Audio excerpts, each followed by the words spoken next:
They say an alpha king rules with strength. But what happens when the strongest man in the kingdom becomes the weakest fool? When the woman destined by the moon itself to stand beside him is cast out like garbage while a serpent slithers into his bed? This is the story of how pride destroyed a kingdom and how the Omega they abandoned became the only thing standing between survival and total collapse. If you want to see how power crumbles when built on lies, stay with me until the very end. Hit that like button and drop your city in the comments so I know my pack is listening. The throne room of Silverfang Palace stank of old blood and older mistakes. Darius Thorne sat on carved blackstone that had held the weight of Alpha Kings for 200 years, but tonight the seat felt wrong beneath him. His shoulders carried muscle that could snap necks and his jaw was cut from the same brutal stone as the mountains surrounding his territory, yet something hollow had taken root in his chest where certainty used to live. The torches threw shadows across walls decorated with the pelts of enemies and the weapons of defeated rivals. But none of those victories meant a damn thing anymore. Seraphina stood at the far end of the hall. She did not kneel. She did not lower her eyes. The Omega Luna, who had once looked at him like he hung the moon, now watched him with something worse than hatred. Disappointment. That quiet, bone-deep disappointment that made his wolf pace and snarl inside his skull because instinct screamed that he had failed the one creature he was born to protect. You could see it in the way she held herself. Spine straight, chin level, hands folded in front of her pale blue gown that probably cost less than the wine Evelyn drank at breakfast. Seraphina's dark hair was pulled back simple and clean, no crown, no jewelry, nothing but the mate mark on her neck that he had put there 3 years ago, when the bond snapped into place and the world made sense for exactly one perfect moment. That mark looked faded now, dull, like even the moon goddess was ashamed of what he had let happen. Evelyn stood beside the throne, one hand resting on the armrest like she owned it. She was all red silk and calculated curves, gold dripping from her wrists and throat, lips painted dark as murder. Her scent rolled through the hall thick and cloying, nothing like the clean frost and pine smell that used to calm him when Seraphina was near. But Evelyn had a way of filling a room, of making men forget what mattered and focus only on what they wanted. And Darius, God's help him, had wanted. The gathered pack members shifted and muttered, wolves in human skin who could smell weakness the way sharks smell blood. Elders stood near the columns with arms crossed and faces carved from disapproval. Warriors lined the walls, hands near weapons, eyes tracking everything. This was not a casual assembly. This was a reckoning waiting to happen. Darius cleared his throat, and the hall went silent. "I did not call you here to waste time," he said. His voice came out rougher than intended, scraped raw from too many nights drinking alone in his chambers, while his wolf howled for something he refused to name. "We have matters of security to address, reports of rogue activity near the eastern border, missing supply shipments, unrest among the lower packs." Seraphina's expression did not change, but something flickered in her gray eyes. Knowledge. She knew exactly why supplies were missing and who was behind the unrest. She had tried to tell him weeks ago, and he had shut her down in front of the entire council, called her paranoid and emotional, told her to leave strategy to those who understood warfare. The memory tasted like ash. Elder Matthias stepped forward, his white beard bristling. "With respect, Alpha King, the unrest began after Lady Evelyn took her position as your companion. Packs who have served Silverfang for generations are questioning the stability of leadership when the fated Luna is pushed aside for—" "Enough!" Darius snapped. The word cracked like a whip. His wolf surged, pressing against his skin, forcing dominance into the air until weaker wolves lowered their eyes. "You forget yourself, old man. I decide what serves this kingdom. Not you, not the council. Me." Evelyn's hand slid along his shoulder, nails scraping lightly through his shirt. She leaned close, breath warm against his ear. "They fear change, my king. They cling to tradition because they lack your vision. Show them strength." Her words wrapped around his mind like silk over a blade. Seraphina finally moved. She took 3 steps forward and every head turned. When she spoke, her voice carried clear and cold as winter rivers. "If strength means watching your people starve while gold disappears from the treasury, then perhaps we need a new definition. If vision means ignoring reports of warriors vanishing near the northern pass, then perhaps someone else should open their eyes." The hall erupted. Wolves shouted over each other, some defending their Luna, others calling her disrespectful, a few demanding answers about missing warriors. Darius felt control slipping through his fingers like water, and the sensation made his wolf snap with rage because an alpha king did not lose control of his own damn hall. "Silence!" he roared, and the command hit like a physical blow. Wolves stumbled. Weaker pack members dropped to their knees. Even the elders flinched. Only Seraphina remained standing, steady as stone.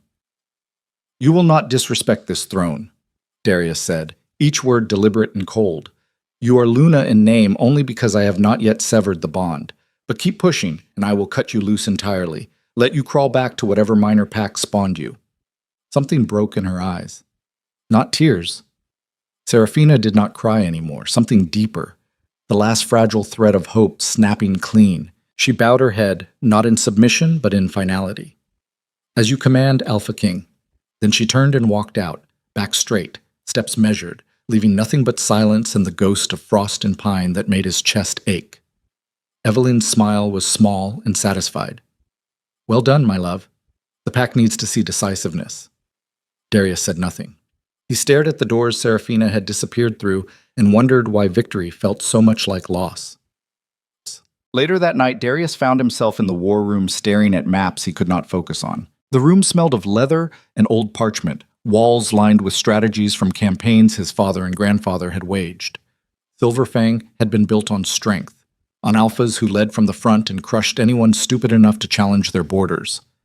That legacy sat heavy on his shoulders, a weight he had carried since his father's death 5 years ago, when the pack looked to him and he swore he would be stronger, harder, better. No weakness, no mercy, no room for softness in a world that ate the gentle alive. Then Seraphina had appeared at a treaty negotiation with the Riverside Pack, a minor Omega from a minor bloodline who should have been invisible.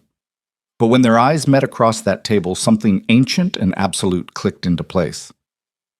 The mate bond was not gentle.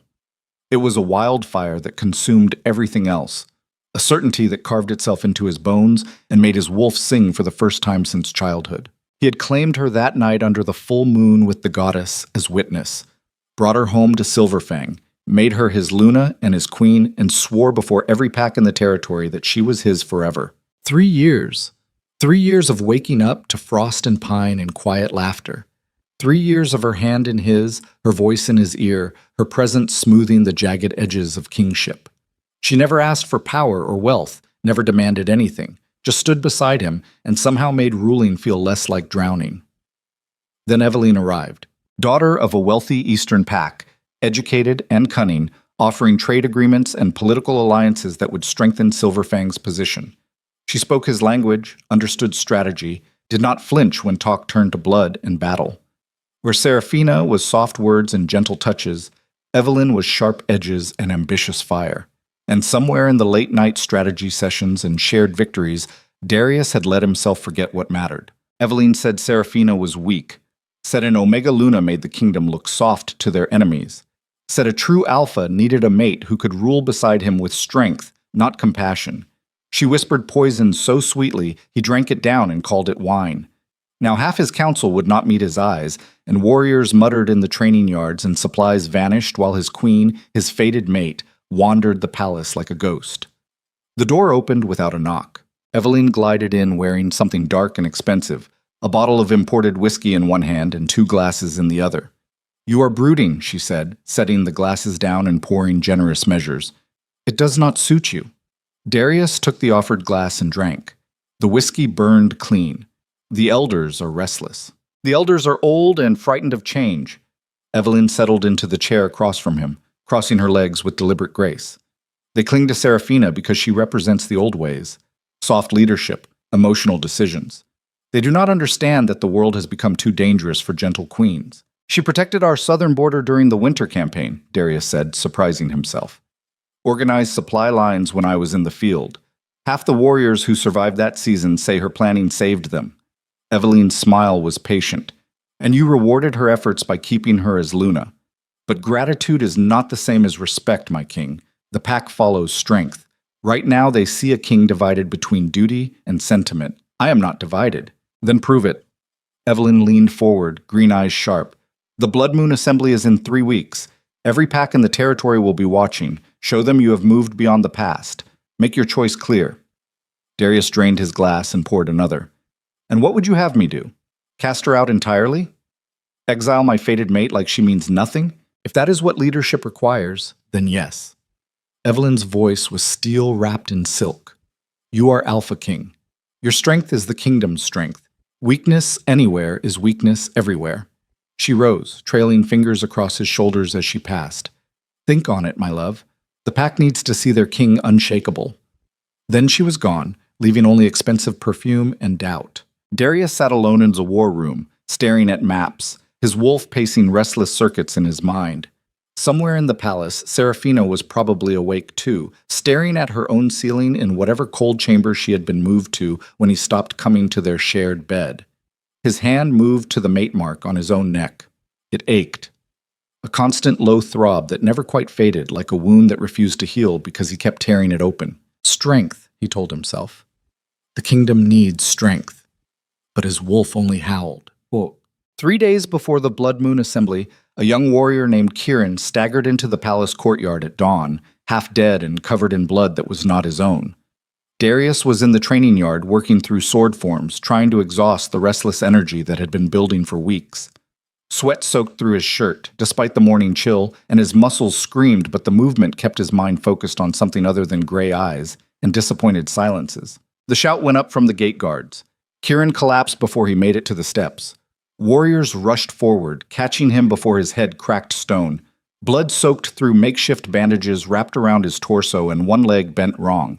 His breathing came shallow and rapid, eyes unfocused. Darius dropped his blade and ran. What happened? He demanded, kneeling beside the fallen warrior. Where's your unit? Kieran's hand shot out, gripping Darius's arm with desperate strength. Ambush, he gasped. Northern Pass, 20 of us went in. I am the only one who got out. The words hit like a fist to the gut. 20 warriors, an entire scouting unit. Gone. Who? Darius said. His voice came out too quiet, too controlled, wolf pressing against his skin, ready to tear the world apart. Who did this? Did not see them clearly. Kieran coughed, and blood flecked his lips. But their leader, she had red hair, wore Silverfang colors, knew our patrol routes, knew exactly where we would be. Ice flooded Darius's veins, red hair, Silverfang colors, someone from inside the palace. Get him to the healers, he snapped at the surrounding warriors. Now! And send riders to the Northern Pass. I want that ambush site secured and every body accounted for. As they carried Kieran away, Darius stood in the courtyard, his hands shaking not with fear, but with volcanic rage barely contained. 20 warriors dead because someone betrayed their positions, someone inside his own walls. Serafina appeared at the edge of the courtyard. She looked like she had not slept, dark circles under her eyes, still wearing a simple dress that hung loose on a frame that had grown too thin. But she was there, watching, and when their eyes met, he saw no surprise in her face, only grim confirmation. You knew, he said. She moved closer, steps careful like approaching a dangerous animal. I suspected. 3 weeks ago, supplies meant for the northern outpost were diverted. 2 weeks ago, patrol schedules started leaking to border raiders. I tried to tell you. The memory slammed into him. Her standing in the council chamber, papers in hand, voice steady as she laid out evidence of internal sabotage. And he had dismissed her, called her paranoid, told her to stop inventing conspiracies to regain his attention. Who? He demanded. I do not have proof yet. But the pattern started when Evelyn arrived, Darius finished. The words tasted like poison. Serafina held his gaze. I am not asking you to believe me. I am asking you to investigate before more of your warriors die. She turned to leave, but he caught her wrist. The touch of her skin against his was like lightning, the mate bond flaring bright and painful after weeks of cold distance. She flinched, but did not pull away. Why? He asked, and hated how broken the words sounded. Why would you still care after everything I have done? Her gray eyes were ancient with grief. Because someone has to. Because those warriors did not deserve to die for your pride, and because you may have forgotten what it means to be king, but I have not forgotten what it means to be Luna. Then she pulled free and walked away, leaving him standing in blood-stained courtyard dirt, with his world cracking open beneath his feet. That afternoon, Darius locked himself in the royal archives and started digging. Records of supply shipments, treasury logs, patrol schedules, marriage registrations and trade agreements, and correspondence from every pack in the territory. The archives were a maze of parchment and bound volumes that smelled like dust and secrets, maintained by Elder Cormac, who looked surprised to see the Alpha King dirty his hands with paperwork. "What exactly are you searching for, my king?" the old archivist asked. "The truth," Darius said, and then hated how naive it sounded. But Cormac just nodded slowly. "Then you will need these as well." He pulled out several locked volumes from a hidden cabinet. "Personal financial records, the ones we keep separate for security." "Who has access to these?" "Only the Alpha King, the head treasurer, and whoever the king specifically authorizes." Cormac's watery eyes were knowing. "Lady Eveline requested access 2 months ago. You signed the authorization yourself." Of course he had. She had needed it for the trade agreements or the border negotiations, or one of a dozen legitimate reasons that made perfect sense when she was standing close with her hand on his arm and her voice in his ear.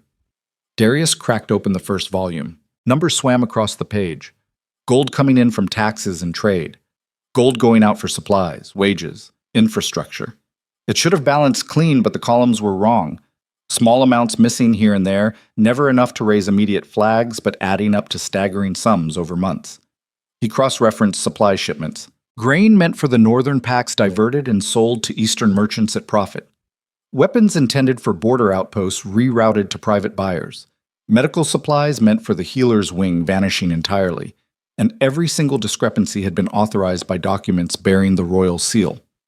His seal. His signature. Except he did not remember signing half of them. Darius spread the documents across the table and started comparing the handwriting. His own signature was rough and impatient, letters crammed together because he hated paperwork and always rushed through it. These signatures were smoother, more careful, nearly perfect copies, but not quite. Someone had been forging his authorization. He grabbed another volume. Marriage contracts and bloodline records. Silverfang kept meticulous track of who mated who, which alliances were formed, which bloodlines carried what strengths. It was vital information for maintaining pack stability. There. Evelyne's family history. The documents she had provided when she first arrived. Daughter of Alpha Marcus Wild of the Eastern Ridge Pack, educated in territorial politics, unmarried, and available for alliance consideration. But tucked behind those official papers was another document, older. A marriage contract from 7 years ago between one Evelyn Wild and Alpha Nathaniel Cross of the Shadowpine Rebels. Rebels. The word sent ice through his veins. Shadowpine had tried to break away from Silverfang territory 5 years ago, claiming the Alpha King overreached his authority and demanded too much tribute. Darius's father had crushed them personally, scattering the survivors and executing the leadership, including, if memory served, an Alpha named Nathaniel Cross. Evelyn was the widow of a rebel leader, and she had been living in his palace, sleeping in his bed, whispering poison in his ear for months. Darius stood so fast the chair crashed backward. He grabbed the documents and ran. Tukuk. He found Seraphina in the lower palace gardens where she had been spending her days. Not the grand formal gardens where nobles walked and admired imported roses. The working gardens where vegetables grew for the palace kitchens and healing herbs were cultivated by the medical staff. She was on her knees in the dirt, hair tied back with a scrap of cloth, hands deep in soil as she transplanted seedlings. Aluna working in the dirt like a common servant. The thought would have horrified him months ago. Now it just made his chest tight because she had always been like this, finding ways to help, to serve, to build instead of destroy. He stopped a few feet away, breathing hard. "I owe you an apology." Seraphina did not look up. She pressed soil around another seedling with careful fingers. "Just one? I owe you 1,000 apologies." He moved closer. "You were right. About the sabotage.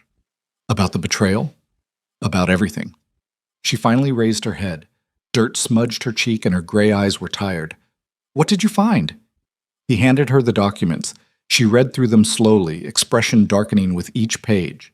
When she finished, she set them aside and went back to her planting. "So Lady Evelyn is not what she claimed to be. And you finally believe me. What happens now? Now I confront her."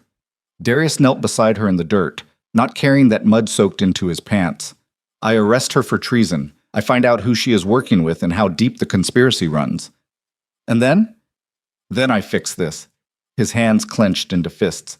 "I fix everything I broke." Seraphina's laugh was bitter and small. "You cannot fix a shattered bond with apologies, Darius. You cannot take back months of humiliation and cruelty and expect everything to go back to the way it was. I know, he said quietly. His wolf whimpered, clawing at his insides. But I can try. I can... You can rule your kingdom, Serafina interrupted. She finally looked at him directly, and her gaze was winter cold. You can protect your people. You can be the king they need, but you cannot have me back just because you finally realized I was telling the truth. The words cut deeper than any blade. Serafina, please. No. She stood, brushing dirt from her dress. You made your choice. You chose pride over partnership. You chose a beautiful lie over an inconvenient truth. Now you have to live with that. She gathered her gardening tools and walked away, leaving him kneeling in the dirt with documents proving his own blindness and a mate bond that ached like an open wound. Eek. The Blood Moon Assembly began at sunset. Every pack in Silverfang territory sent representatives. Alphas and elders and warriors filled the great hall until the space nearly burst with bodies and barely contained aggression. The Blood Moon came once a year, a time when grievances could be aired and challenges issued and alliances formed or broken under the goddess's red eye. Darius stood before them all in formal armor, the crown of Silverfang heavy on his head. Eveline stood beside him in crimson silk that matched the moon rising outside, looking every inch a queen. She had been furious when he told her they needed to talk after the assembly, sensing somehow that the ground had shifted beneath her. But she smiled for the crowd and played her part. Serafina stood with the other court members near the back. She wore pale blue again, simple and unadorned, but every eye in the hall found her eventually. The forgotten Luna, the cast-aside mate, the Omega who still carried the king's mark on her neck even though he had taken another woman to his bed. Elder Matthias called the assembly to order. Grievances were aired, border disputes settled, trade agreements negotiated. Warriors challenged each other for rank and fought in the combat circle while the crowd roared. Blood was spilled, but honor was satisfied. This was pack law, brutal and honest and clean. Then Alpha Marcus Wild of the Eastern Ridge Pack stood to speak. Marcus was gray-bearded and thick with muscle gone soft, the kind of alpha who had ruled through intimidation and tradition. His eyes found Eveline, and something passed between them too quick to catch. Alpha King Darius, Marcus said, voice carrying. I come before this assembly with concerns about the stability of Silverfang leadership. The hall went silent. Darius felt his wolf surge. You question my strength? I question your judgment. Marcus gestured to Eveline. You set aside your fated mate for my dear niece. An understandable choice given Luna Serafina's limitations. But the bond between an alpha and his true mate is sacred. To break it without formal severance shows either weakness or cruelty. Niece. The word landed like a stone. Eveline's hand tightened on the throne arm, but her smile never wavered. Your niece, Darius said slowly, feeling pieces click into place. You never mentioned family connections to the Eastern Ridge Pack. A minor oversight, Eveline said smoothly. Uncle Marcus and I have been estranged for years. I did not think it relevant. Liar, a voice called from the crowd. Kieran stepped forward. The young warrior had refused to stay in the healing wing, insisting he needed to attend the assembly. Bandages still wrapped his torso, but he stood straight, fury burning in his eyes. Lady Eveline is no estranged niece, Kieran said. She is Marcus Wild's spy. I saw her at the ambush site. I saw her giving orders to the wolves who killed my unit. Outrageous, Eveline snapped. The boy is delirious from his injuries. I saw you, Kieran roared. Red hair, Silverfang colors. You knew exactly where we would be because you planned the whole damn thing. The hall erupted. Wolves shouted accusations and denials. Warriors reached for weapons. Marcus Wild's face twisted with rage and calculation, trying to control a situation spinning wildly out of his grasp. Darius stood slowly. The movement was deliberate, and every eye turned to him. Is this true? He asked Eveline. His voice was deadly quiet. Of course not, she said, but her scent had changed, the cloying sweetness now edged with bitter fear. Darius looked to Elder Cormac. Bring the documents. The old archivist came forward with the financial records and marriage contracts. Darius took them and held them high. These records show systematic theft from the royal treasury, forged authorizations bearing my seal, supply diversions that weakened our border defenses. He turned to Marcus. And a marriage contract proving that Eveline Wild was widow to Nathaniel Cross of Shadowpine, a rebel alpha executed for treason against this crown. The crowd turned ugly. Evelyn's mask finally cracked. She took a step back, looking between Darius and Marcus, calculating escape routes.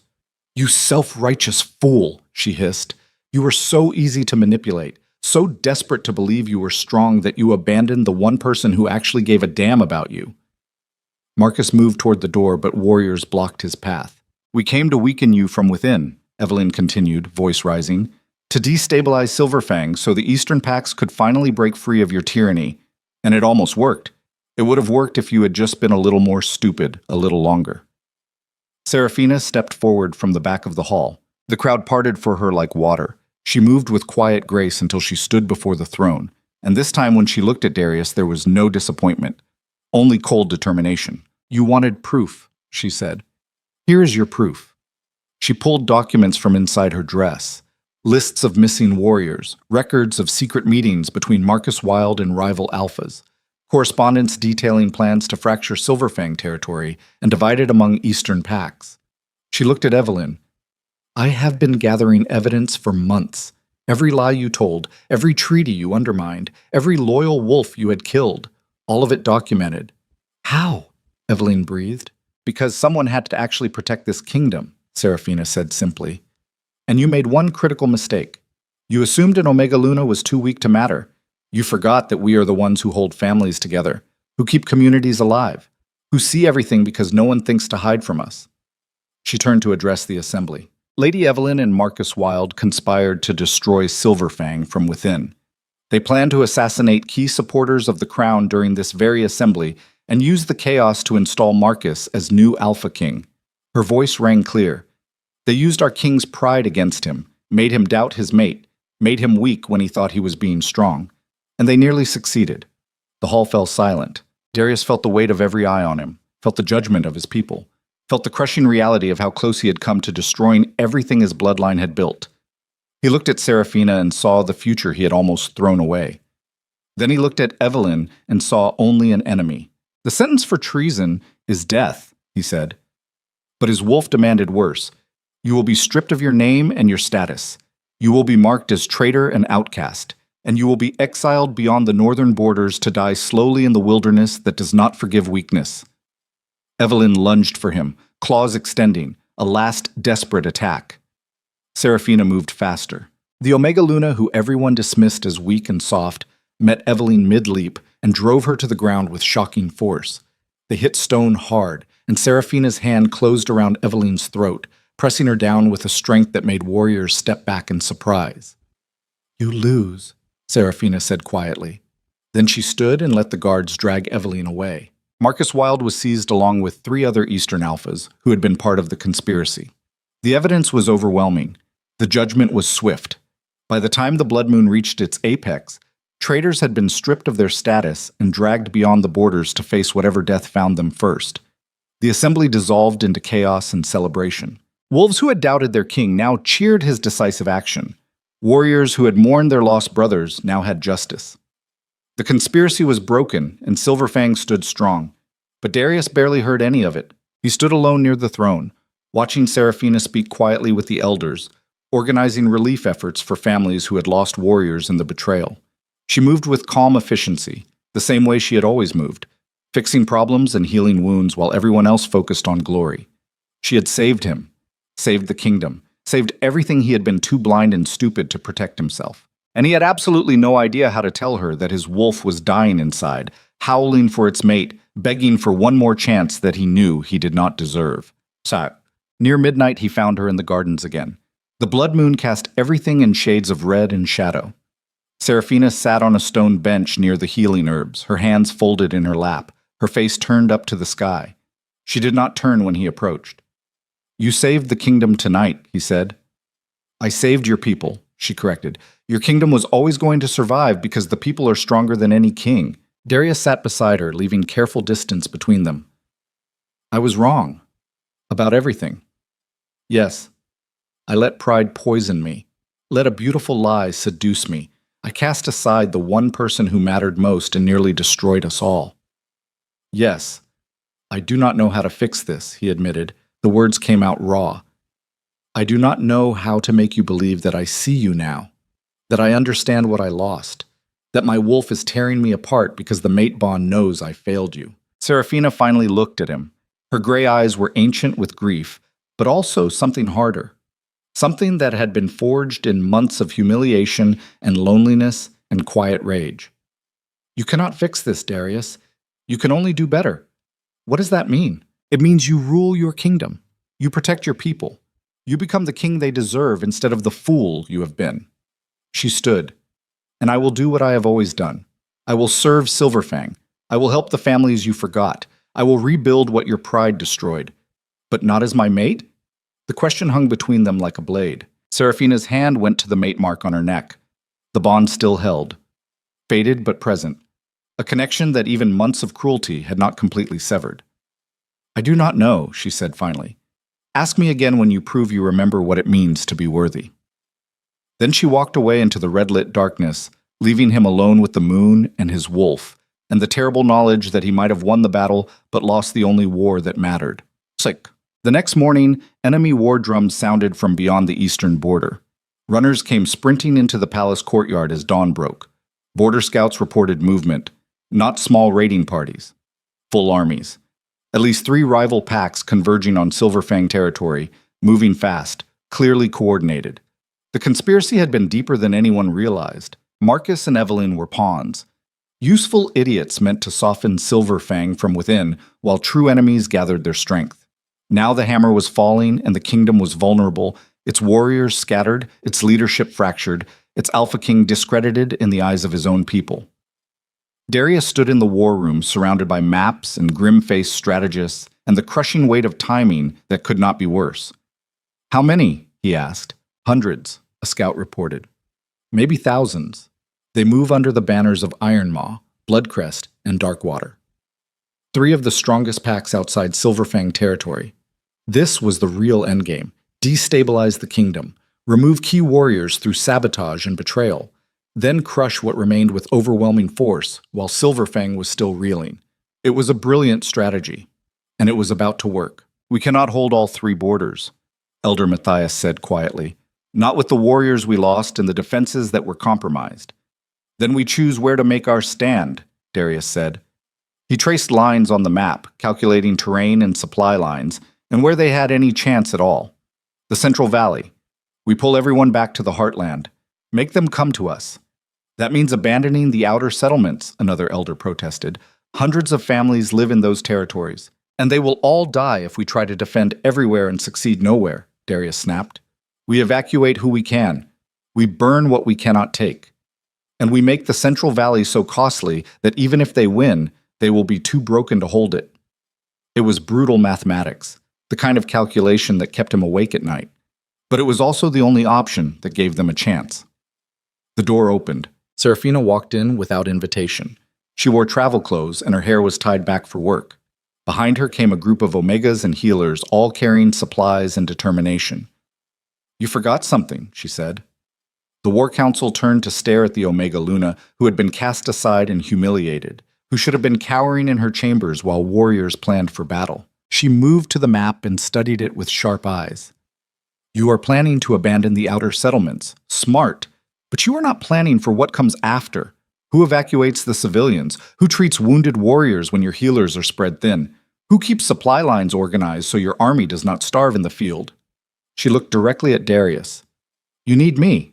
Not as your mate. Not as your Luna. But as someone who actually knows how to keep people alive when everything is falling apart. The silence stretched long and uncomfortable. Then Elder Matthias smiled slowly. The Luna speaks truth. We plan for battle, but not for survival.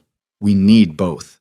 Darius looked at the woman he had betrayed standing confident and competent in the middle of his war council and felt something crack open in his chest. Not the mate bond. Something deeper. Respect. Tell me what you need, he said. She told them. Evacuation routes that accounted for families with small children and elderly wolves. Healing stations along the retreat path. Supply caches hidden in locations that warriors could access but enemies could not find. Communication systems using Omega networks that no Alpha ever thought to track. It was detailed and thorough and absolutely brilliant. By the time she finished, the entire strategy had shifted. They were no longer just planning to fight and die with honor. They were planning to survive to endure, to win not through individual strength, but through coordinated effort. "This is good," Darius said quietly. "This is very good." Serafina's gray eyes met his. "I know." Then she turned and left to begin organizing civilian evacuations, trailed by her small army of determined helpers. The War Council stared after her. Elder Matthias chuckled. That, gentlemen, is what an Alpha King looks like when he remembers his queen is not a decoration, but a partner. Darius said nothing. He was too busy watching the door Serafina had disappeared through and wondering if maybe, possibly, he might find a way to become worthy of her after all. If he survived the next week. If any of them survived. The drums beat louder beyond the borders and the war was coming and absolutely nothing would ever be the same again. The evacuation started before the sun fully cleared the mountains. Serafina stood at the edge of the outer settlement called Riverbend, watching families load carts with whatever they could carry. Children clung to their mothers. Old wolves moved slow and stubborn, refusing to leave homes they had built with their own hands. The air smelled like fear and desperate hope, and every minute they stayed was another minute closer to the armies coming from 3 directions. "Move faster," she called out. Her voice carried clear and firm. "You have 1 hour before we leave, with or without you." A woman clutched her arm, eyes wide. "My son is still in the fields. He went to—" "Then go get him now." Serafina gripped her shoulders. "Right now, not in 10 minutes. Now." The woman ran. This was the 5th settlement they had evacuated in 2 days. Serafina barely slept, barely ate, just moved from place to place with her team of Omegas and healers, organizing the chaos that came when entire communities had to abandon everything and run. Her feet ached. Her voice was raw. Her hands were scraped from helping load heavy carts and carry children too small to walk fast enough. But she kept moving because stopping meant thinking, and thinking meant feeling, and feeling meant remembering that the mate bond still ached in her chest like a wound that would not close. "How many more?" asked Mira, one of the younger Omegas who had volunteered despite having a newborn at home. 2 more settlements after this." Serafina checked the map spread across a cart. "Then we hit the Central Valley and hold the line. And if the line breaks, then we have bigger problems than evacuation routes." A commotion rose near the main road. Serafina turned to see warriors on horseback approaching fast, led by Commander Rowan, a grizzled veteran with scars from a dozen campaigns. He pulled up short, his mount snorting and stamping. "Luna," he said, and the title still felt strange after months of being ignored.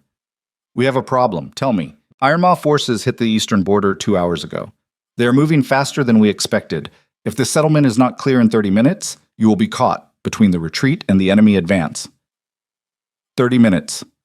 Serafina looked at the families still loading carts, at the elderly wolves moving at their own stubborn pace, at the children playing near the well because they did not understand what war meant. It was not enough time. She turned back to Rowan. "How many warriors can you spare?" "None.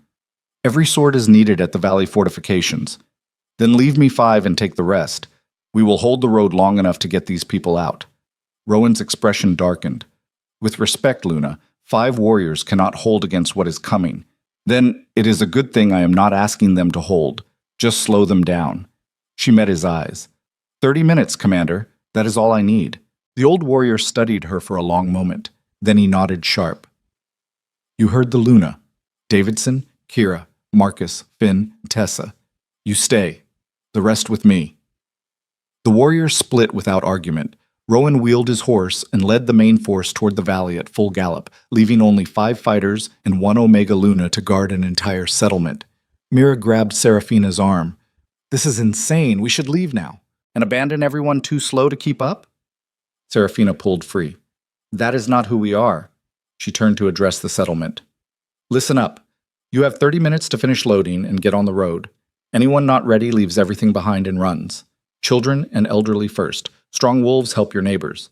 Move like your lives depend on it, because they do." People scattered into frantic action. Serafina organized them into groups, fastest in front, slowest in the middle, with the most help. Warriors spread thin to cover the retreat.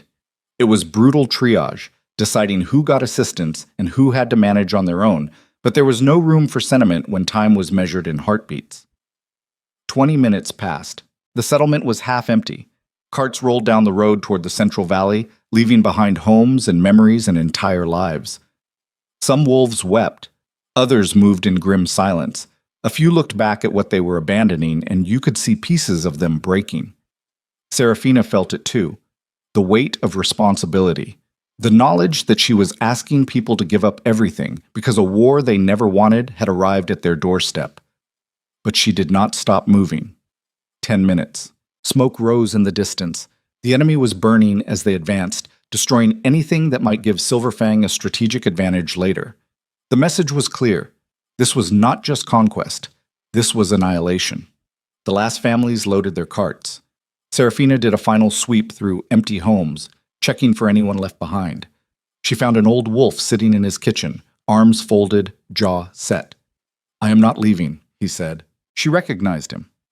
Elder Thomas, who had served Silverfang for 60 years, who had lost his mate last winter and buried her in the garden outside. "You will die here," Serafina said. "I know." His rheumy eyes were calm. "But I am too old to run and too tired to start over. This is my home. If they want it, they can pry it from my cold hands." Serafina felt something crack in her chest, the unfairness of it, the waste. But she also understood. Sometimes dignity mattered more than survival. She knelt beside him. "Then die well, Elder. Always have," he said. She left him there and ran for the road. The last cart was pulling out. Mira waved frantically from the driver's seat. Serafina sprinted, grabbed the back rail, hauled herself up just as enemy scouts appeared at the far end of the settlement. "Go!" she shouted. The cart lurched forward. Behind them, 3 enemy wolves entered the abandoned homes, searching for supplies or survivors. One found Elder Thomas. There was a brief struggle, then silence. Serafina turned away and focused on the road ahead. She had bought them 30 minutes. It would have to be enough. Ikit. The Central Valley stretched wide and defensible between 2 mountain ridges. Darius stood on the ridge overlooking the fortifications his warriors had constructed in 48 hours. Trenches and stakes and barricades made from anything they could scavenge. It was not elegant, but it was functional, designed to slow an enemy advance and create killing fields where superior numbers mattered less than position and terrain. The main force had arrived throughout the morning. Warriors exhausted from forced marches. Families from the evacuated settlements huddled in makeshift camps behind the lines. Healers setting up field stations to treat the wounded that were coming. And they were coming. Darius could see the enemy forces gathering beyond the valley. 3 separate armies converging exactly as intelligence predicted. Ironmaw from the east, savage and brutal, led by Alpha Gregor, who believed strength meant crushing anything weaker. Bloodcrest from the north, tactical and precise, commanded by Alpha Helena, who studied warfare like art. Darkwater from the west, unpredictable and vicious, following Alpha Cain, who enjoyed inflicting pain. Each force alone would have been a serious threat. Combined, they were overwhelming. "We are outnumbered 3-1, Commander Rowan said flatly. "Maybe worse." "I can count," Darius replied. His wolf paced restless circuits in his mind, wanting blood, wanting to tear into the enemies threatening his territory. But the Alpha King knew better. Rage was not strategy. "Tell me something useful." "The valley narrows at 3 choke points." Rowan traced the map.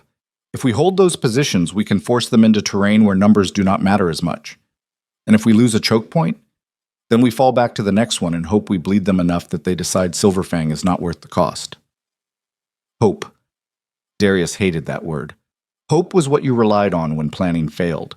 A shout went up from the southern road. The evacuation column appeared, a ragged line of carts and exhausted wolves stumbling into camp.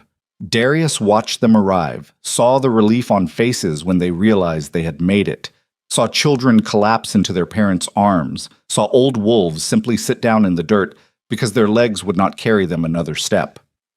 Then he saw Serafina at the rear of the column. She was covered in dust and sweat, her simple dress torn at the hem, hair falling loose from its tie. She moved among the arriving families, directing them toward the camps, checking for injuries, organizing food distribution. Even exhausted, she was working, fixing problems, holding things together. Their eyes met across the camp. Something passed between them. Not forgiveness, not reconciliation, just acknowledgement. 2 people who had been bound by fate and torn apart by pride, now forced back together by necessity. She turned away first. Darius felt the mate bond pulse sharp and painful.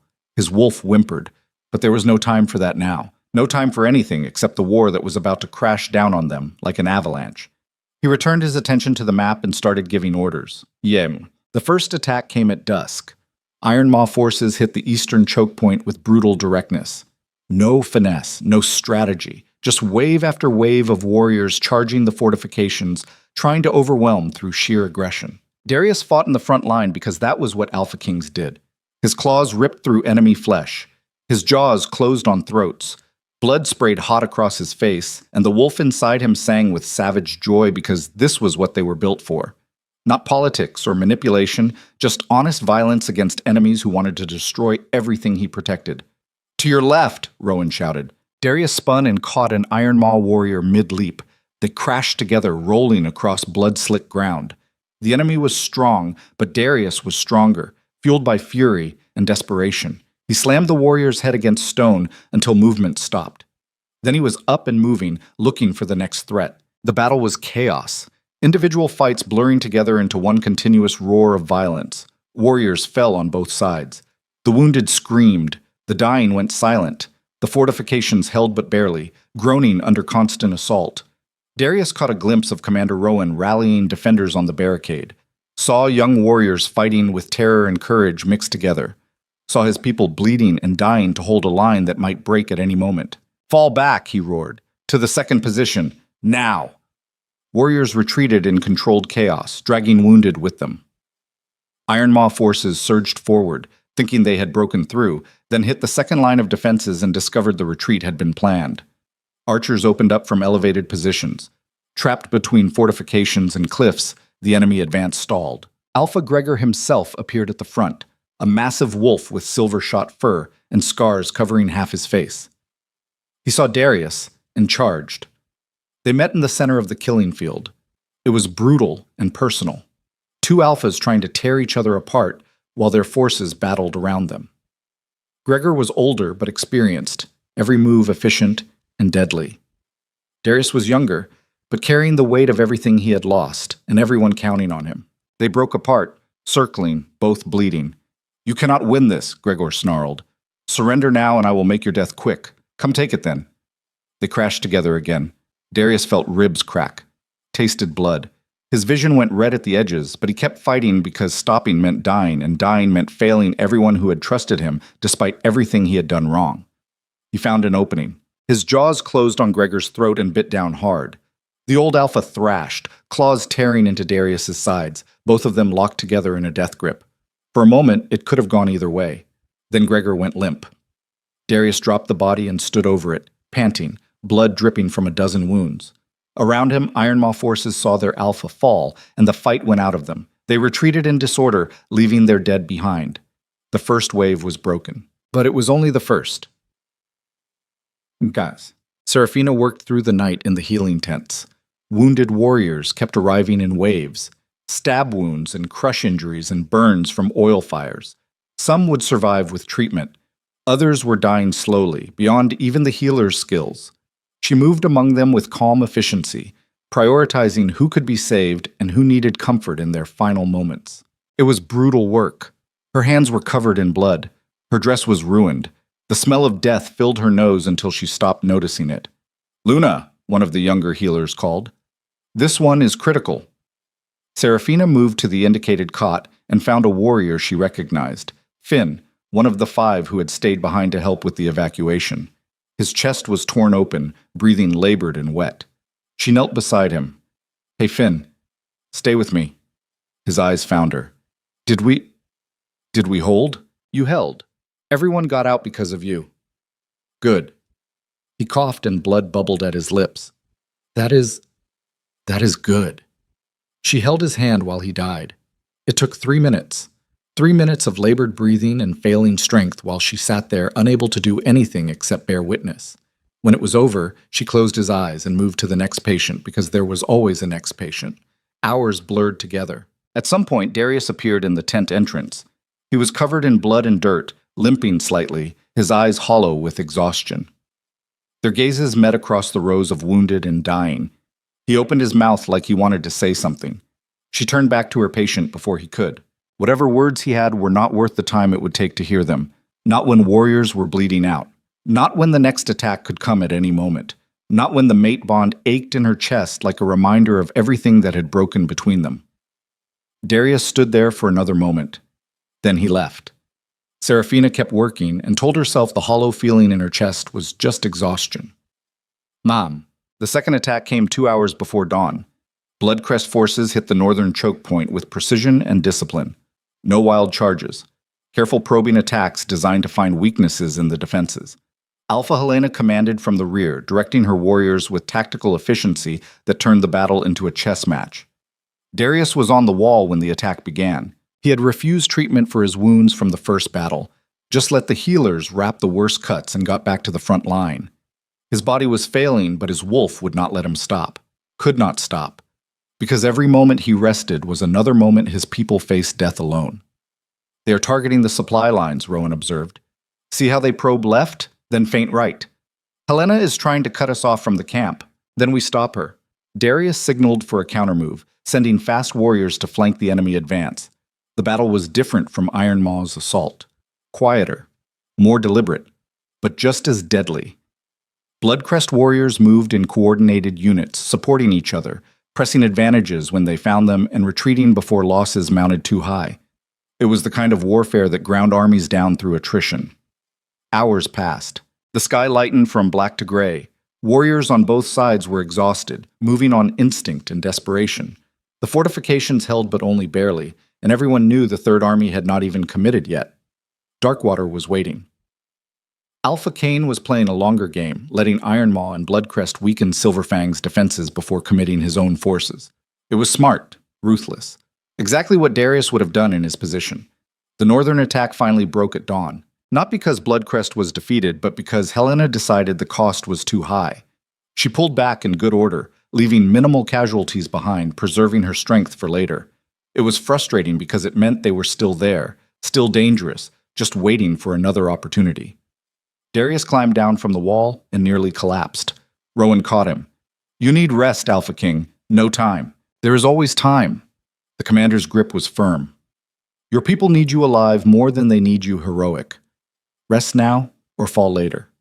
Darius wanted to argue, but his body made the decision for him. Legs gave out. Vision swam. He barely made it to his command tent before unconsciousness took him. He woke to find Seraphina sitting beside his cot. She was not looking at him. Her attention was on her hands, methodically cleaning dirt from beneath her nails with single-minded focus. Dawn light filtered through the tent fabric, turning everything soft and golden, but her expression was hard as winter. How long? He asked. His voice came out rough. 4 hours. She did not stop her cleaning. You passed out from blood loss and exhaustion. The healers stitched what needed stitching and forced fluids into you. Darius tried to sit up and immediately regretted it. Pain shot through his ribs. Do not, Seraphina said, still not looking at him. You cracked 3 ribs and the wounds from your fight with Gregor are infected. Move too much and you will tear the stitches. I need to get back to the line. The line is holding. Rowan has command. Your warriors are resting in shifts like sensible people who understand that exhausted soldiers make fatal mistakes. The rebuke was gentle, but landed hard. Darius lay back and studied her profile. She looked thinner than he remembered, exhausted beyond measure, but also somehow stronger, forged by months of being cast aside and dismissed and still choosing to serve. Why are you here? He asked. Someone needed to make sure you did not do something stupid, like stand up and pass out again. You could have sent a healer. I could have. Her hands finally stilled. But I needed to see for myself that you were still breathing. The words hung between them. Darius felt his chest tighten, not from pain, from something worse. The terrible hope that maybe forgiveness was possible, that maybe he had not completely destroyed the one thing that mattered. Seraphina, do not. She finally looked at him, and her gray eyes were ancient with grief. Do not apologize again. Do not make promises you cannot keep. Do not say things because you think I need to hear them. Then what do you want me to say? Nothing. She stood. I want you to heal. I want you to lead. I want you to be the king this territory needs instead of the fool you have been.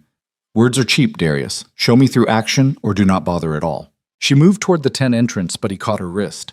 The touch sent lightning through the mate bond. Both of them flinched, but neither pulled away. "I am trying," he said quietly. "I know it does not fix anything. I know I do not deserve another chance, but I am trying to be better." Serafina looked down at where his hand circled her wrist. "Try harder." Then she pulled free and left, taking the warmth and the brief flicker of hope with her.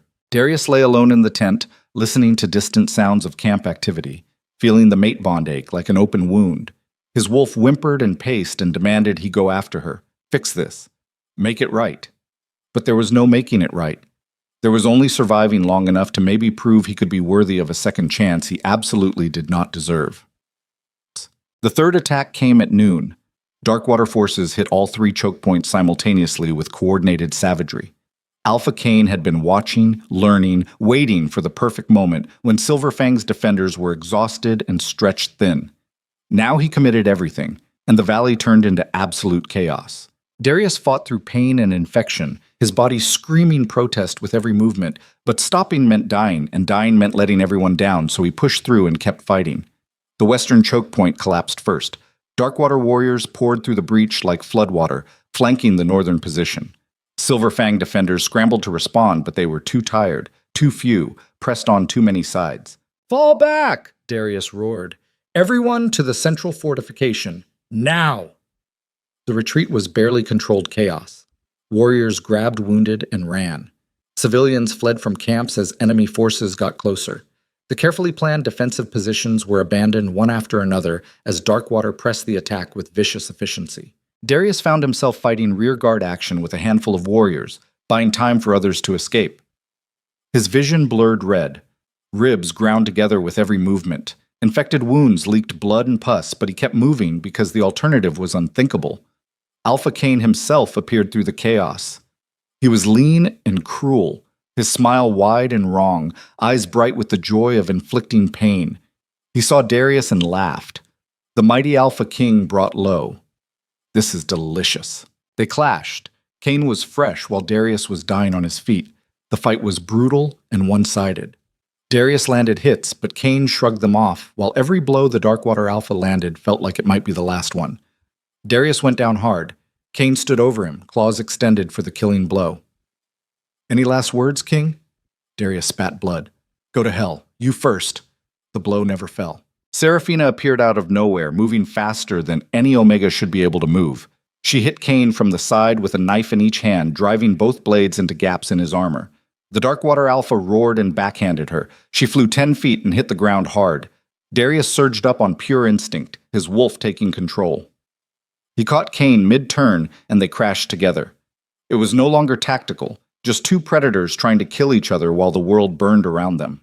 Darius's jaws found Cain's throat, bit down, held on while the Darkwater Alpha thrashed and clawed, and slowly, finally, went still. Darius dropped the body and staggered to where Serafina lay. She was trying to sit up, blood streaming from her nose, one arm cradled against her ribs. He fell to his knees beside her, hands hovering, terrified to touch her and make it worse. "You idiot," he gasped. "Why did you—" "Because you were going to die." Her voice was steady despite the blood. "And I am not ready for that yet." Their eyes met. For one moment, everything else fell away. No battle, no chaos, no months of betrayal and pain, just 2 people bound by fate, kneeling in dirt while the world tried to kill them. Then reality crashed back. Darkwater forces saw their alpha fall and wavered. Silverfang warriors, seeing their king still standing, found new strength. The tide of battle shifted not because of superior numbers or tactics, but because of one Omega's courage and one Alpha's refusal to stay down. The enemy retreated. Not broken, but bloodied enough to reconsider. They pulled back beyond the valley, regrouping, licking wounds, planning their next move. But for now the assault was over. Silverfang had held. "But, guys..." The camp that night was quiet with exhaustion and grief. They had won, but the cost was staggering. 1/3 of their warriors dead or too wounded to fight, supplies critically low, fortifications damaged beyond quick repair, and 3 enemy armies still out there, still dangerous, just waiting for another opportunity. It was victory by the thinnest margin. Darius stood on the ridge overlooking the valley, his body held together by stitches and sheer stubbornness. Healers had tried to force him to rest, but he refused. Could not. Not while his people dealt with the aftermath of a battle they should have lost. Seraphina appeared beside him without sound. She had been treated for her injuries, her ribs wrapped tight, bruises darkening across her face. But she stood straight and steady, looking out at the same valley. "We cannot survive another attack like that," she said quietly. "I know. The Eastern Pacts will not stop. They smell blood in the water, I know. Then what do we do?" Darius was silent for a long moment. Then he said the words that tasted like defeat. "We negotiate." Seraphina turned to look at him sharply. "Not surrender," he clarified. "But we need to split them, turn the alliance against itself, offer terms to whoever is willing to back down, and focus everything on whoever refuses. That is pragmatic." Her gray eyes studied him. "When did you start thinking like a king instead of a warrior?" "When I realized I was about to lose everything that mattered." They stood side by side in the dark, not quite touching but no longer deliberately apart either. The mate bond hummed between them, tentative and damaged but present. "I need your help," Darius said finally. "Not as my mate, not because of the bond, but because you see things I miss, and you understand how to hold people together when I only know how to break things apart." Seraphina was quiet for so long he thought she might walk away. Then she nodded once. "For the kingdom, not for you, I will take what I can get." She looked at him and something in her expression softened just slightly. Maybe that is progress. They returned to camp together and started planning for a war that had to end before it destroyed everything they were trying to protect. Blanc. The negotiations were set for 3 days later under truce terms at a neutral location. Alpha Helena of Bloodcrest agreed immediately. She was a pragmatist who understood that continued fighting would weaken all the packs involved and leave them vulnerable to outside threats. Alpha Gregor was dead, so Ironmaw sent his second, a brutal wolf named Dex, who clearly wanted blood but was outvoted by his own advisors. Darkwater refused to attend. Alpha Cain was dead, but his pack was led now by his brother Victor, who was even more vicious and unstable. The message came back clear. No negotiation, no surrender. Darkwater would finish what they started or die trying. "So be it," Darius said when he heard. "We split the alliance and destroy the one who refuses reason." The negotiation site was a meadow halfway between territories, ancient neutral ground that had been used for treaty talks for generations. Darius brought a small contingent including Rowan, several elders, and Seraphina. Helena arrived with similar numbers. They met in the center. Helena was tall and sharp-featured, gray threading through her dark hair, eyes that calculated everything. She looked at Darius, then at Seraphina, then back to Darius. "I heard you set aside your fated mate for a traitor," she said. "Interesting choice. I made mistakes." Darius held her gaze. "I am correcting them." "Are you?" Helena turned her full attention to Seraphina. "And you, Luna?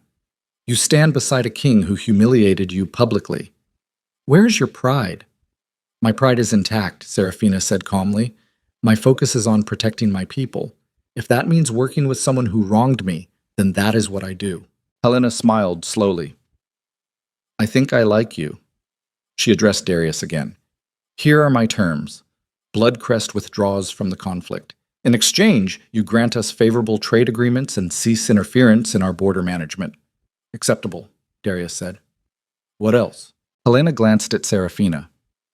"And you publicly restore your Luna to full status. Not because I care about your personal affairs, but because watching you cast her aside told me you were weak. Prove you are not, and I will believe you are worth peace terms." The demand landed like a slap. Darius looked at Seraphina. She met his eyes with an expression he could not read. "This is not about negotiation," he said quietly to her. "This is about you. About what you want.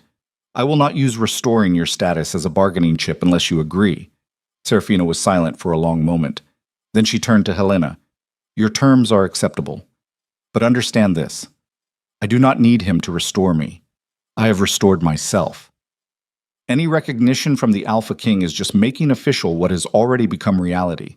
Helena laughed outright.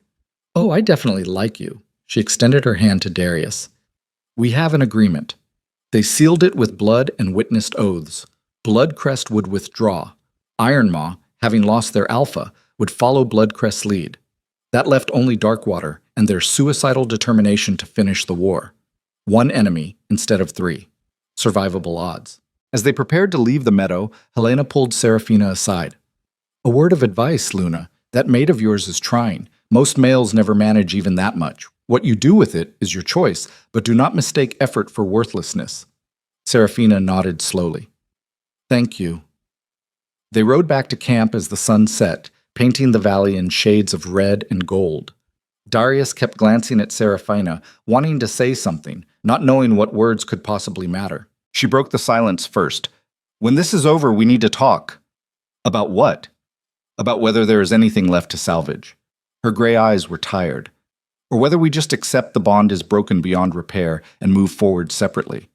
And if I do not accept that, then you have to prove there is something worth saving, not with words, with who you become.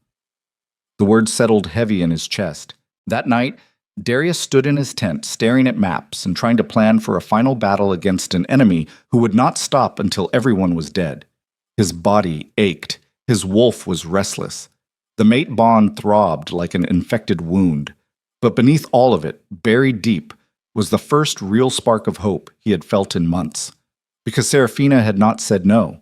She had said, prove it. And proving himself was something he could do, if he survived. If any of them survived the storm that was coming. The attack should have come from Darkwater. Instead, it came from inside the camp. Darius woke to steel against his throat and the cold realization that he had miscalculated everything. The blade pressed just deep enough to draw blood, held by a hand he recognized. Commander Rowan stood over him in the darkness of the command tent, his weathered face carved from stone in regret. I'm sorry, my king, Rowan said quietly, but this has to end. Darius went absolutely still. His wolf surged, demanding he fight, but the blade was positioned perfectly. One wrong move and his throat would open before he could shift. Around the tent, shadows moved, other figures.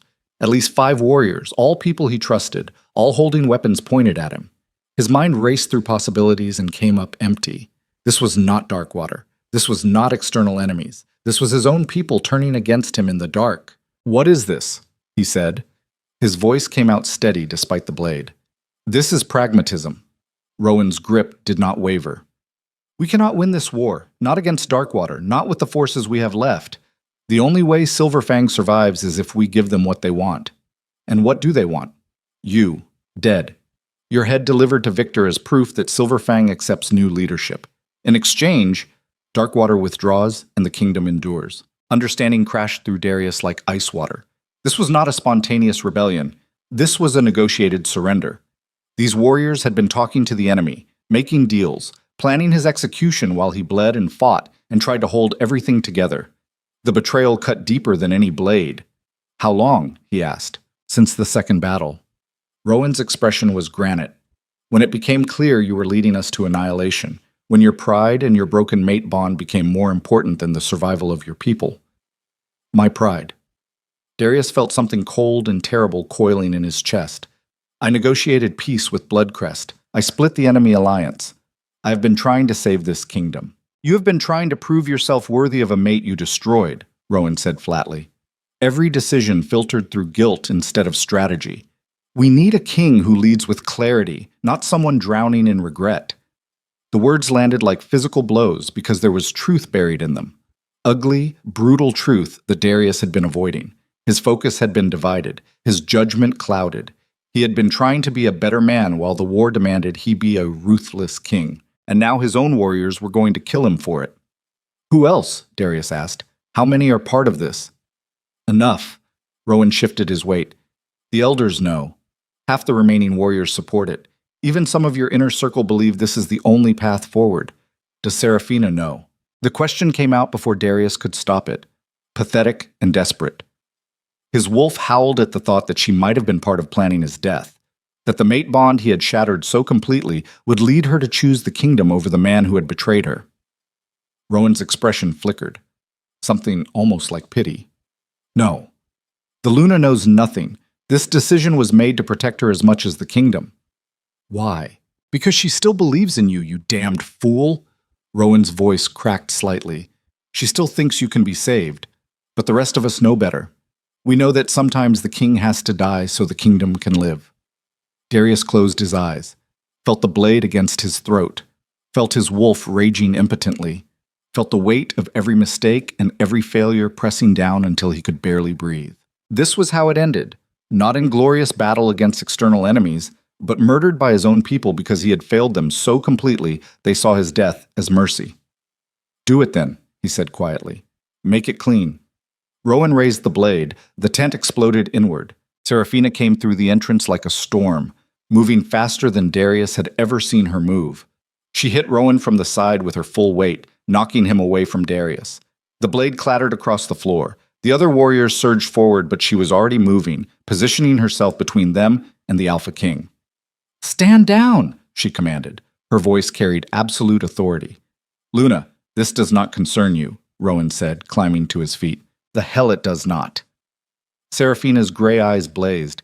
"You were about to murder your king based on what? A secret deal with the same enemies who have been trying to destroy us? You think that makes you pragmatic? It makes us survivors. It makes you traitors." She did not back down even though she was one Omega facing 6 armed warriors. "You negotiate with Darkwater while Darius negotiated with Bloodcrest. You plan his execution while he bleeds on the front lines defending you. And you call this strategy?" The commander's jaw tightened. "With respect, Luna, you do not understand the full situation. Then explain it to me. Make me understand how betraying your Alpha King in the middle of a war is anything other than cowardice dressed up as pragmatism." Rowan glanced at the other warriors. They shifted uncomfortably, weapons still drawn but no longer quite so certain. "The war is unwinnable," he said finally. "Darkwater will not stop. They have offered terms. The King's head in exchange for withdrawal. If we refuse, they will grind us down until nothing remains." "And you believe them," Serafina said flatly. "You believe Victor, brother of the man we killed, will honor terms and withdraw peacefully once he has what he wants.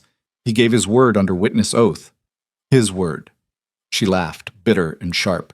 "His brother Cain gave witness oaths too, right before he broke every treaty and attacked us anyway. But sure, trust the next one. That always works." The words landed in uncomfortable silence. One of the warriors lowered his weapon. "She has a point, Commander." Rowan's expression darkened. "What alternative do you suggest, Luna?" "We are outnumbered, exhausted, running out of supplies. Unless you have a miracle hidden somewhere, we are looking at total annihilation." Serafina was quiet for a long moment. Then she said something that changed everything. "I do have a miracle, but it requires everyone in this tent to stop being idiots long enough to listen." 20 minutes later, they gathered in the war tent. Not just the conspirators, but the elders, key warriors, anyone with decision-making authority. Torches threw harsh shadows across exhausted faces. The tension was thick enough to choke on. Darius sat at the head of the table with Rowan's blade marks still fresh on his throat. He had not spoken since Serafina stopped his execution, had not looked at the warriors who had been ready to kill him. He just sat there feeling something fundamental crack inside his chest. These were his people. He had bled for them, led them, made mistakes trying to protect them. And they had decided he was the problem that needed removing. Maybe they were right. Serafina stood at the map table, all eyes on her. She looked small and fragile in the torchlight, but her voice carried steel. "Darkwater is not our only enemy," she said.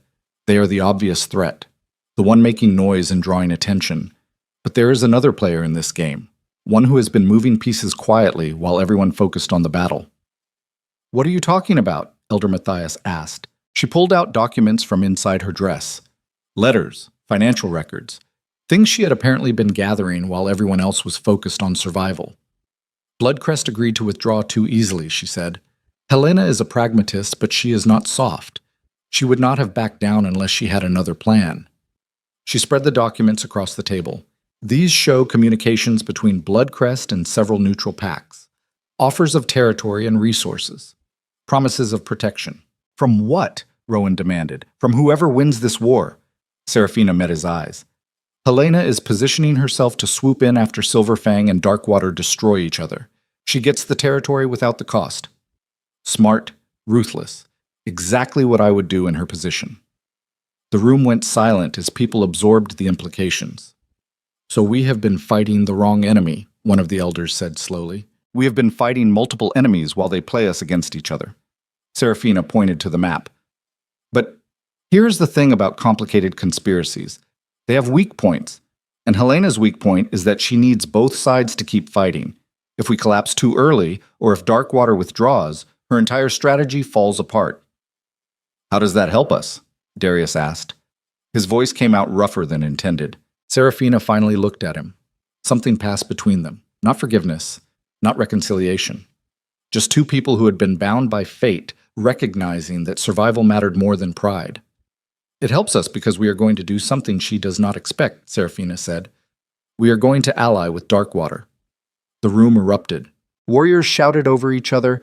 Elders demanded clarification. Rowan looked like she had suggested flying to the moon. The chaos built until Darius slammed his fist on the table hard enough to crack wood.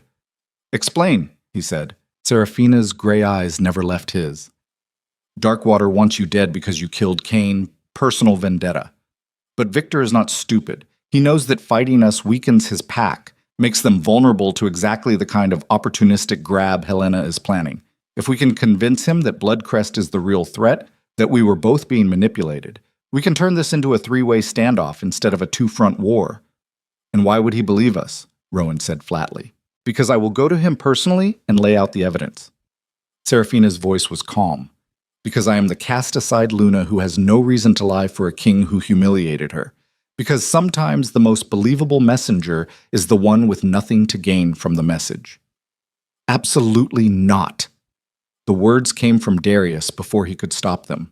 His wolf surged, possessive and terrified at the thought of her walking into an enemy camp. You are not offering yourself as bait. I'm not asking permission. She held his gaze. I'm telling you the only strategy that gives us a chance at survival. They will kill you. Maybe. She shrugged. Or maybe they will listen.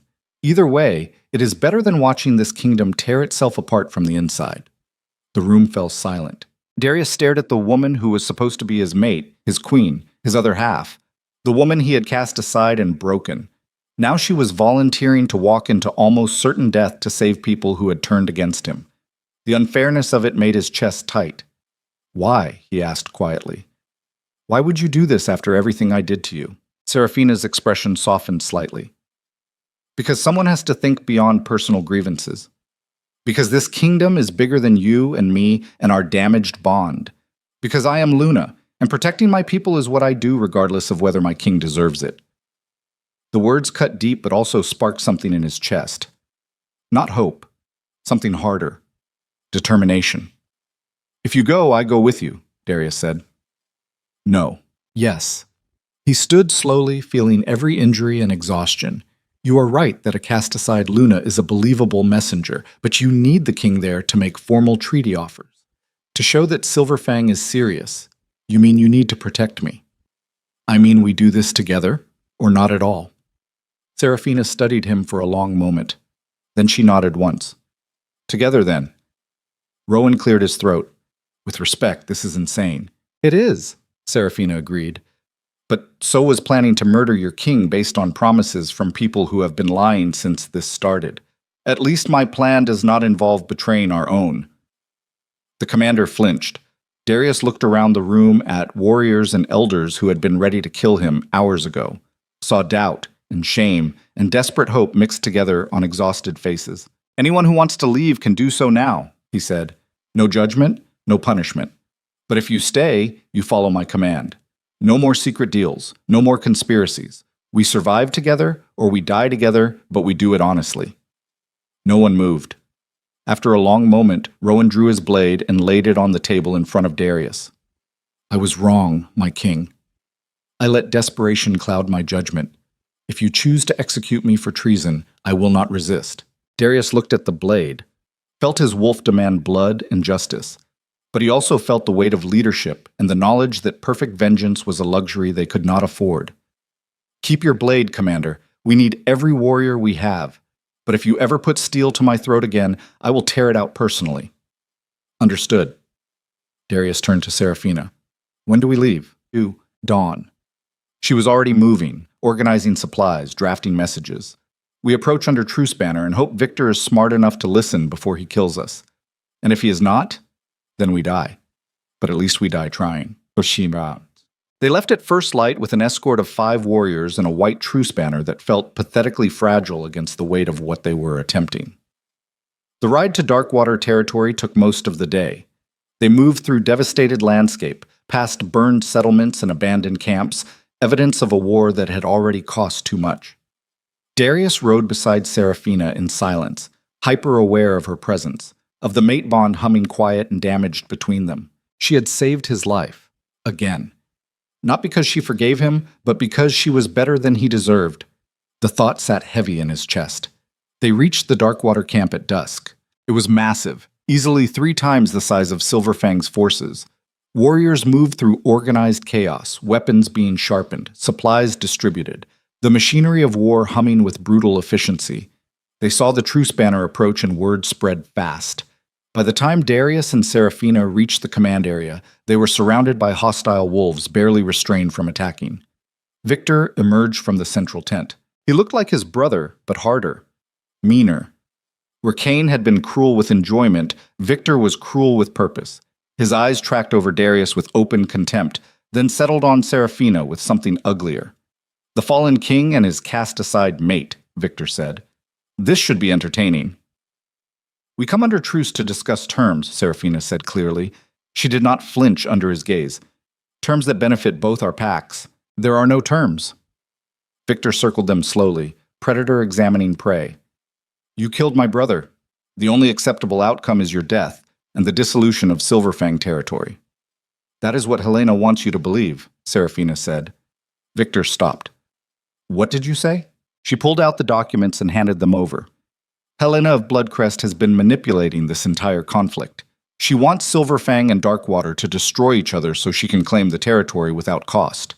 These prove she has been negotiating with neutral packs, promising them shares of land that belongs to both of us. Victor read through the papers slowly. His expression darkened with each page. This could be forged.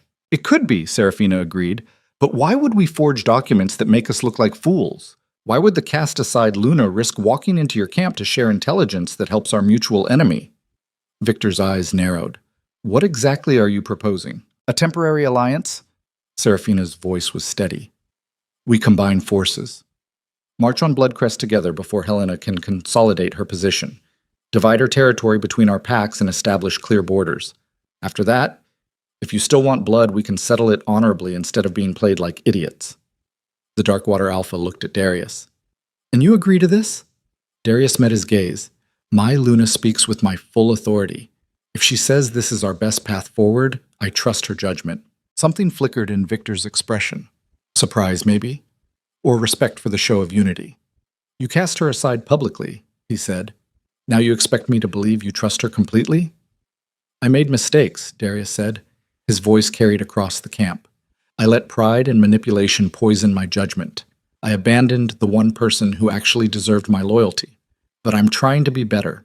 And part of being better is recognizing when someone sees more clearly than I do. The words settled heavy in the silence. Seraphina glanced at him, gray eyes unreadable. Victor was quiet for a long time. Then he said something unexpected. My brother was a fool.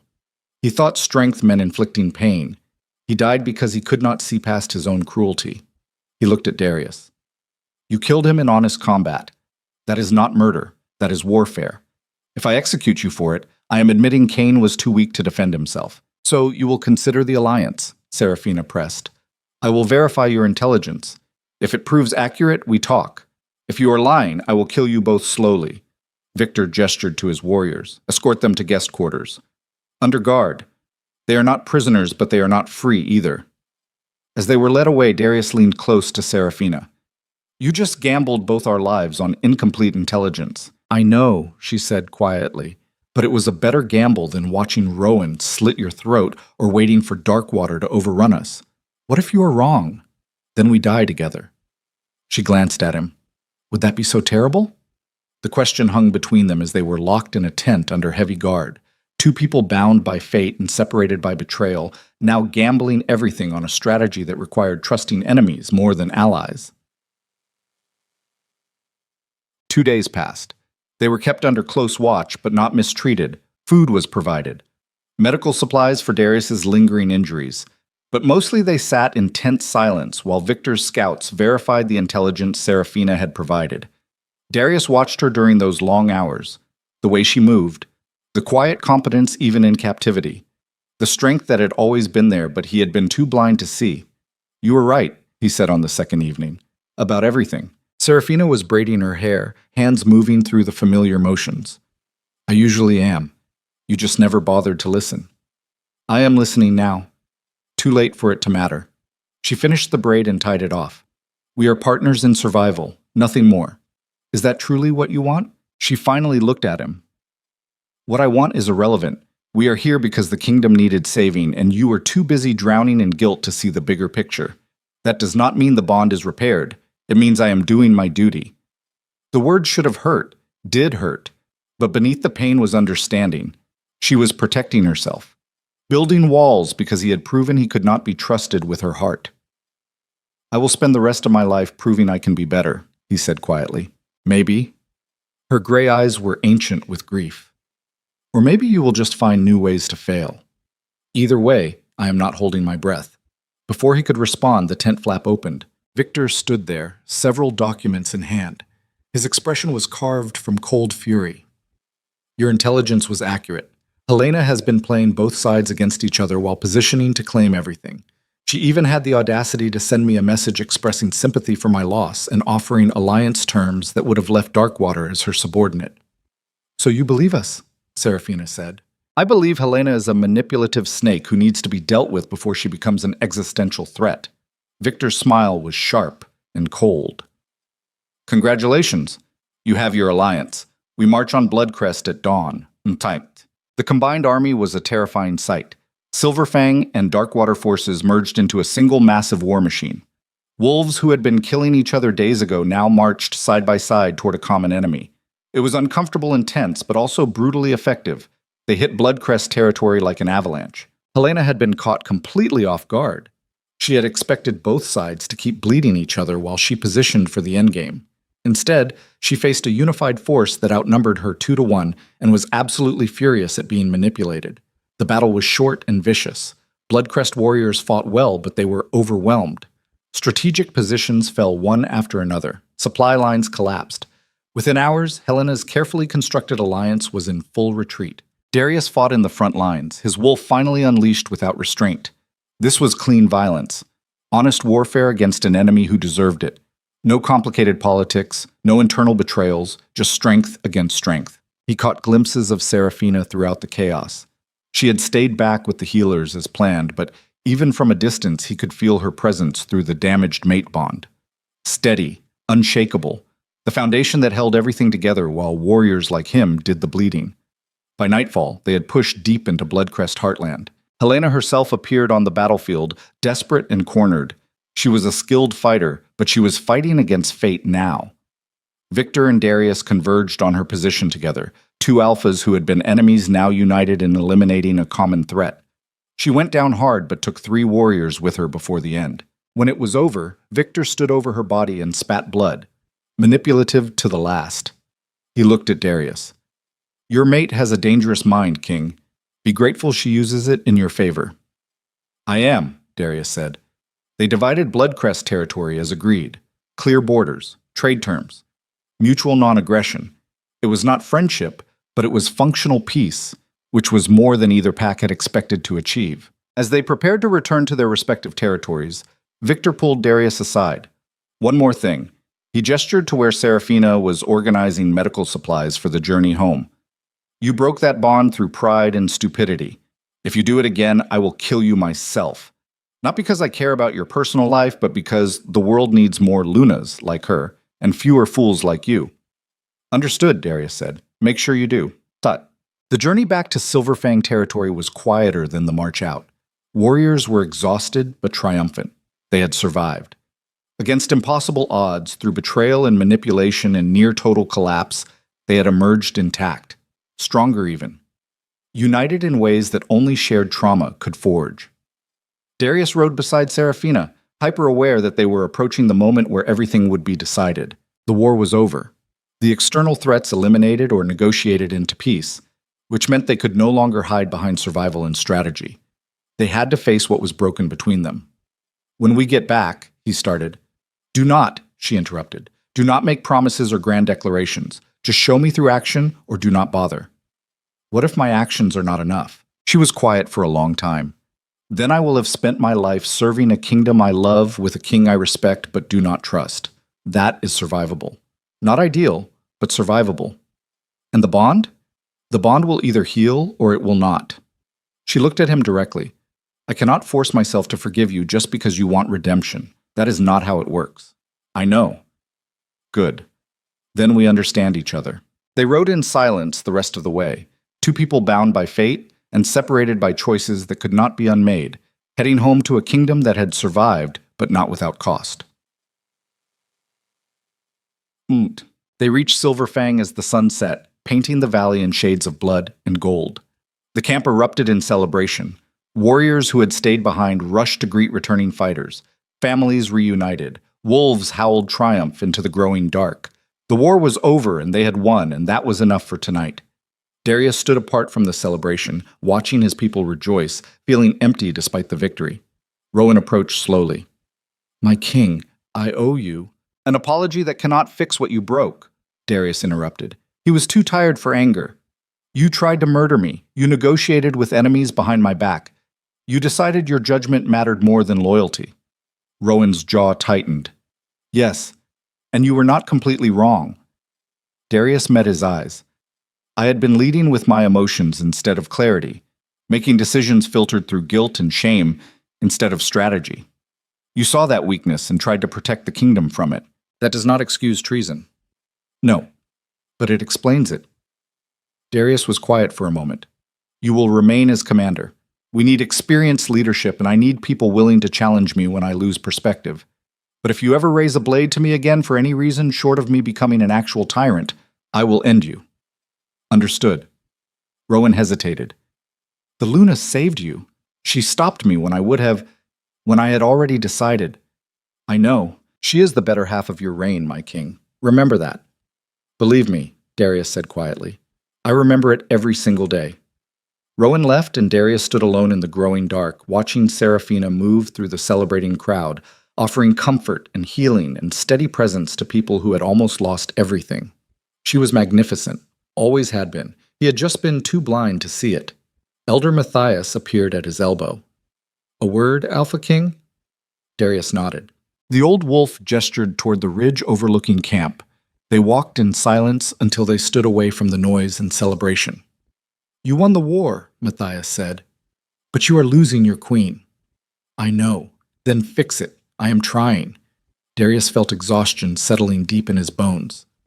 I do not know what else to do. Matthias was quiet for a long moment. Then he said something that changed the trajectory of everything. Step down. Darius turned sharply. What? You heard me. Abdicate. Name Seraphina as sole ruler of Silverfang. Remove yourself from power entirely. That is insane, is it? Matthias met his eyes. You say you want to prove you have changed, that you respect her judgment, that you understand she is the better leader. Then prove it.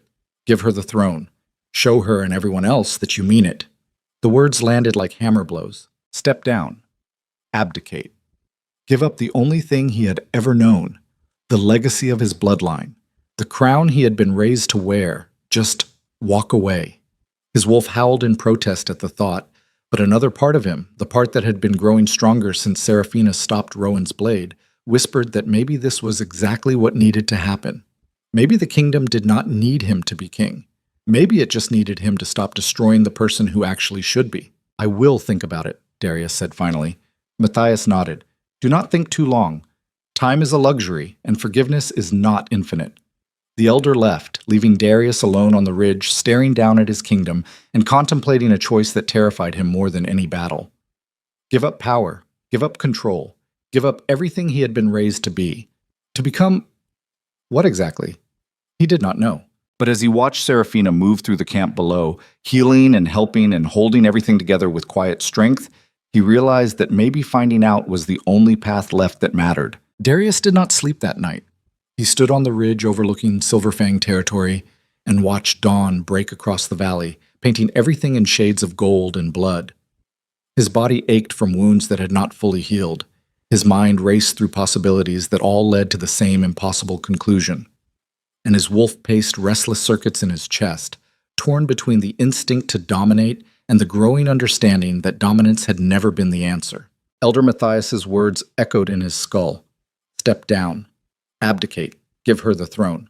It should have been unthinkable. Alpha Kings did not surrender power. They held it until death or defeat, passing it to sons who would rule with the same iron grip. That was the legacy. That was what his father had taught him, what generations of thorns had embodied. But his father had also taught him that a king's first duty was to his kingdom, not his pride. And right now, Silverfang did not need a king drowning in guilt and making decisions filtered through desperation to prove himself worthy. It needed clarity, strength, someone who had already proven they could lead through the worst circumstances imaginable without breaking. It needed Serafina. The realization settled in his chest like a stone, heavy but solid, undeniable. He had spent months trying to be a better king, a better mate, a better man. But maybe the most meaningful thing he could do was stop trying to be king at all. Step aside. Let the person who actually deserved power take it.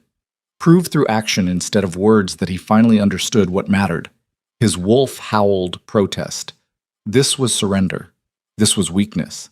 This violated every instinct bred into their bones. But another voice, quieter but stronger, whispered that real strength was knowing when to let go. That the hardest battles were not won with claws and teeth, but with choices that carved away everything you thought defined you until only truth remained. Footsteps approached from behind. Darius did not turn. He already knew who it was. The mate bond hummed quiet recognition, even damaged and faded as it was. Serafina stopped beside him, looking out at the same valley. She was still wearing her travel clothes from yesterday, hair braided, practical and simple, dark circles under her eyes betraying exhaustion she refused to acknowledge. "You did not sleep either," she said. "Too much to think about." They stood in silence while the sun climbed higher. Down in the valley, the camp was waking. Warriors beginning morning routines, families preparing breakfast. The mundane business of survival continuing because it always did, war or peace, crisis or calm. "I have been thinking about what comes next," Darius said finally. "For the kingdom. For us. For everything we built and broke and somehow held together." Serafina glanced at him. "And what conclusion did you reach?" "That I am not the leader Silverfang needs." The words hung in the morning air. She turned to face him fully, gray eyes sharp and calculating. "What are you saying?" "I am saying you were right. About everything. You saw the threats I missed. You held people together while I tore them apart. You made the hard choices while I drowned in guilt and pride." His voice was steady despite the wolf raging inside. "The kingdom survived because of you, not me. So you want to share power," Serafina said slowly. "Make me co-ruler. That is your grand gesture?" "No." Darius met her eyes. "I want to give you sole rule. I want to abdicate completely and name you Alpha of Silverfang." The silence that followed was absolute. Serafina stared at him like he had lost his mind. "You cannot be serious." "I have never been more serious about anything in my life. You are an Alpha King." She gestured at the valley. "This is your birthright, your legacy. You do not just walk away from that. Why not? If it serves the kingdom better than staying, if it proves I finally understand that power is not about what I deserve, but about what my people need." Serafina was quiet for a long moment. Then she said something that cut straight to the core. "This is guilt talking. You feel bad about what you did to me and you think giving me the throne will fix it. But abdication is not penance, Darius. It is just another way of running. Is it? Or is it the only choice that actually changes anything?" He stepped closer. "I have spent months saying I am different, saying I respect your judgment, saying I understand you are the better leader. But words mean nothing. Actions are what matter. So here's my action. I step down. You rule. And I support you however you need without the complication of shared power or damaged bonds or anything else that gets in the way. And what do you get out of this? Maybe nothing. Maybe I spend the rest of my life as just another wolf in your pack. Or maybe I get the chance to rebuild from the ground up, to figure out who Darius Thorn is when he is not drowning under the weight of a crown he never earned. His wolf was howling now, tearing at his insides, but he pushed through. Either way, the kingdom wins. And that is what matters. Serafina studied him with those ancient gray eyes that saw through every lie and defense. You realize the pack will lose their minds over this. Alphas do not abdicate, especially not male alphas in favor of their omega mates. Let them. If they challenge you, I will stand beside you as a loyal pack member and help you defend your claim. If they challenge me, I will accept whatever judgment you pass. You are asking me to take responsibility for an entire kingdom. You already have been. I am just making it official. The sun climbed higher, the valley filled with morning light, and Seraphina stood there processing an offer that should have been impossible but somehow made terrible, perfect sense. I need to think about this, she said finally. Take whatever time you need. She turned to leave, then stopped. Why now? Why not after the battle with Darkwater? Why not when Rowan tried to kill you? Why wait until we are home and relatively safe? Darius smiled, bitter and small. Because if I did it during crisis, you would never know if I meant it or if I was just reacting to immediate threat. This way, with the war over and the kingdom stable, the choice is clear. I am not abdicating because I have to. I am abdicating because it is right. Seraphina held his gaze for another long moment. Then she walked away, leaving him alone on the ridge, with the sunrise and the howling wolf in his chest, and the terrifying peace that came from finally making a choice that felt true. Look, the announcement came 3 days later. Seraphina had spent that time consulting with elders, speaking privately with key warriors, testing whether the kingdom would accept what Darius was proposing. The response had been mixed. Some wolves saw it as weakness, others saw it as wisdom, but most saw it as unprecedented and therefore deeply uncomfortable. Wolves did not like change, especially not change that upended fundamental hierarchies about alpha dominance and omega submission. But Seraphina had never cared much about what wolves were supposed to do. She called a full assembly in the Great Hall. Every pack member who could attend crammed into the space until it overflowed. Warriors stood shoulder to shoulder. Elders occupied their traditional positions. Families pressed close to hear what their Luna had to say. Darius stood at the back, deliberately apart from the throne. Not hiding, but not claiming space either. Just another wolf in the crowd, waiting to hear what came next. Seraphina stood before them all in formal dress for the first time in months, deep blue that brought out her gray eyes, hair bound up in traditional braids, the mate mark on her neck visible to everyone. She looked every inch a queen, and the hall settled into respectful silence. Silver Fang has survived, she began. Her voice carried clear and firm. We faced external enemies and internal betrayals. We lost warriors, we lost homes, we lost the certainty that we were untouchable, but we did not lose ourselves. We adapted, we endured. We became stronger not through individual dominance, but through collective will. Murmurs of agreement rippled through the crowd. That survival came at a cost. Seraphina's gaze swept across familiar faces. We learned that pride can poison judgment, that manipulation can come from those we trust, that sometimes the hardest battles are fought not against enemies, but against our own assumptions about how power should work. Darius felt every eye in the hall flicker toward him and away. Which brings us to now, Seraphina continued. The war is over. Our borders are secure. Our alliances are functional. We have the opportunity to rebuild stronger than before. But that rebuilding requires honest assessment of who we are and what we need going forward. She paused, letting the tension build. Alpha King Darius Thorn has made a formal petition to this pack. He has asked to abdicate his position as king and transfer sole rule to me. The hall exploded. Wolves shouted over each other, some in outrage, some in support. Elders demanded order. Warriors argued about precedent and tradition. The noise built to a roar that threatened to tear the gathering apart before it even truly started. Seraphina let it go for exactly 30 seconds. Then she released just enough dominance to cut through the chaos. Not overwhelming, not aggressive, just enough to remind everyone that she was Luna and they would show respect. The hall fell silent. I understand this is unprecedented, she said. An Alpha King does not abdicate, especially not in favor of an Omega mate. But unprecedented does not mean wrong. It means we have the opportunity to do something different, something that might actually serve us better than blindly following tradition. A warrior near the front spoke up. With respect, Luna, why should we accept this?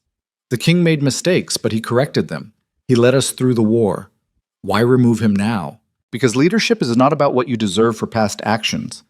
Seraphina's gray eyes were steady. It is about what serves the pack best going forward. And the reality is that I have been leading in all but name for months, organizing evacuations, negotiating alliances, holding communities together while everyone else focused on fighting. Formalizing that authority does not change what is already happening. It just makes it honest. But you are Omega, an elder said. Not a challenge, just a statement of uncomfortable fact. Omegas do not rule packs. Why not? Seraphina turned her full attention to him. Because we are weaker. I walked into enemy territory and negotiated alliance terms while most of you were planning how to surrender. Because we are too emotional? I made tactical decisions while others were drowning in guilt and rage. Or is it just because tradition says Omegas submit and that makes you comfortable? The elder had no answer. Seraphina turned back to address the full assembly.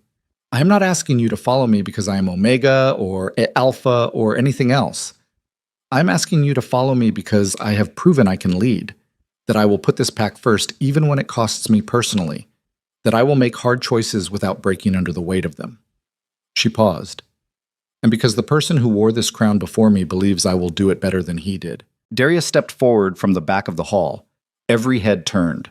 Wolves parted to let him through until he stood before Seraphina in front of everyone. He went to one knee. The gesture sent shockwaves through the hall. Alpha Kings did not kneel. Not to anyone. Not for anything. It violated every code and tradition wolves held sacred.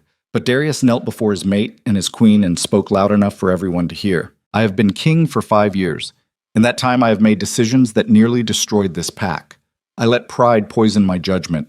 I cast aside the one person who deserved my loyalty. I led us to the edge of annihilation because I thought strength meant never showing weakness. His voice was steady. I was wrong. About everything. And the best choice I can make now is to step aside for someone who understands that real strength is not about dominance. It is about service. He looked up at Seraphina. You are the better leader. You always have been. I'm asking this pack to make official what has already been true for months. That Luna Seraphina Vale is the rightful ruler of Silverfang, and I will serve her as loyally as any pack member here. The silence was absolute. Then Elder Matthias stepped forward. I support this petition. The Luna has proven her capability. It is time we honored that instead of clinging to traditions that no longer serve us. Another elder joined him. I also support it. Warriors began stepping forward, one by one. Not all of them, but enough. Wolves who had seen Seraphina lead through impossible circumstances, who had been saved by her planning, who understood that survival mattered more than pride. Commander Rowan was among them. The hall remained split. Perhaps half supported the change. The rest were uncertain or outright opposed.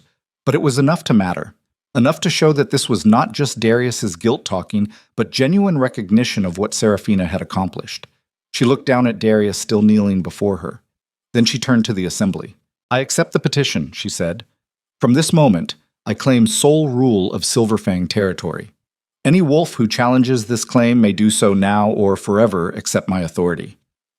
No one moved. Seraphina let the moment stretch. Then she reached down and pulled Darius to his feet.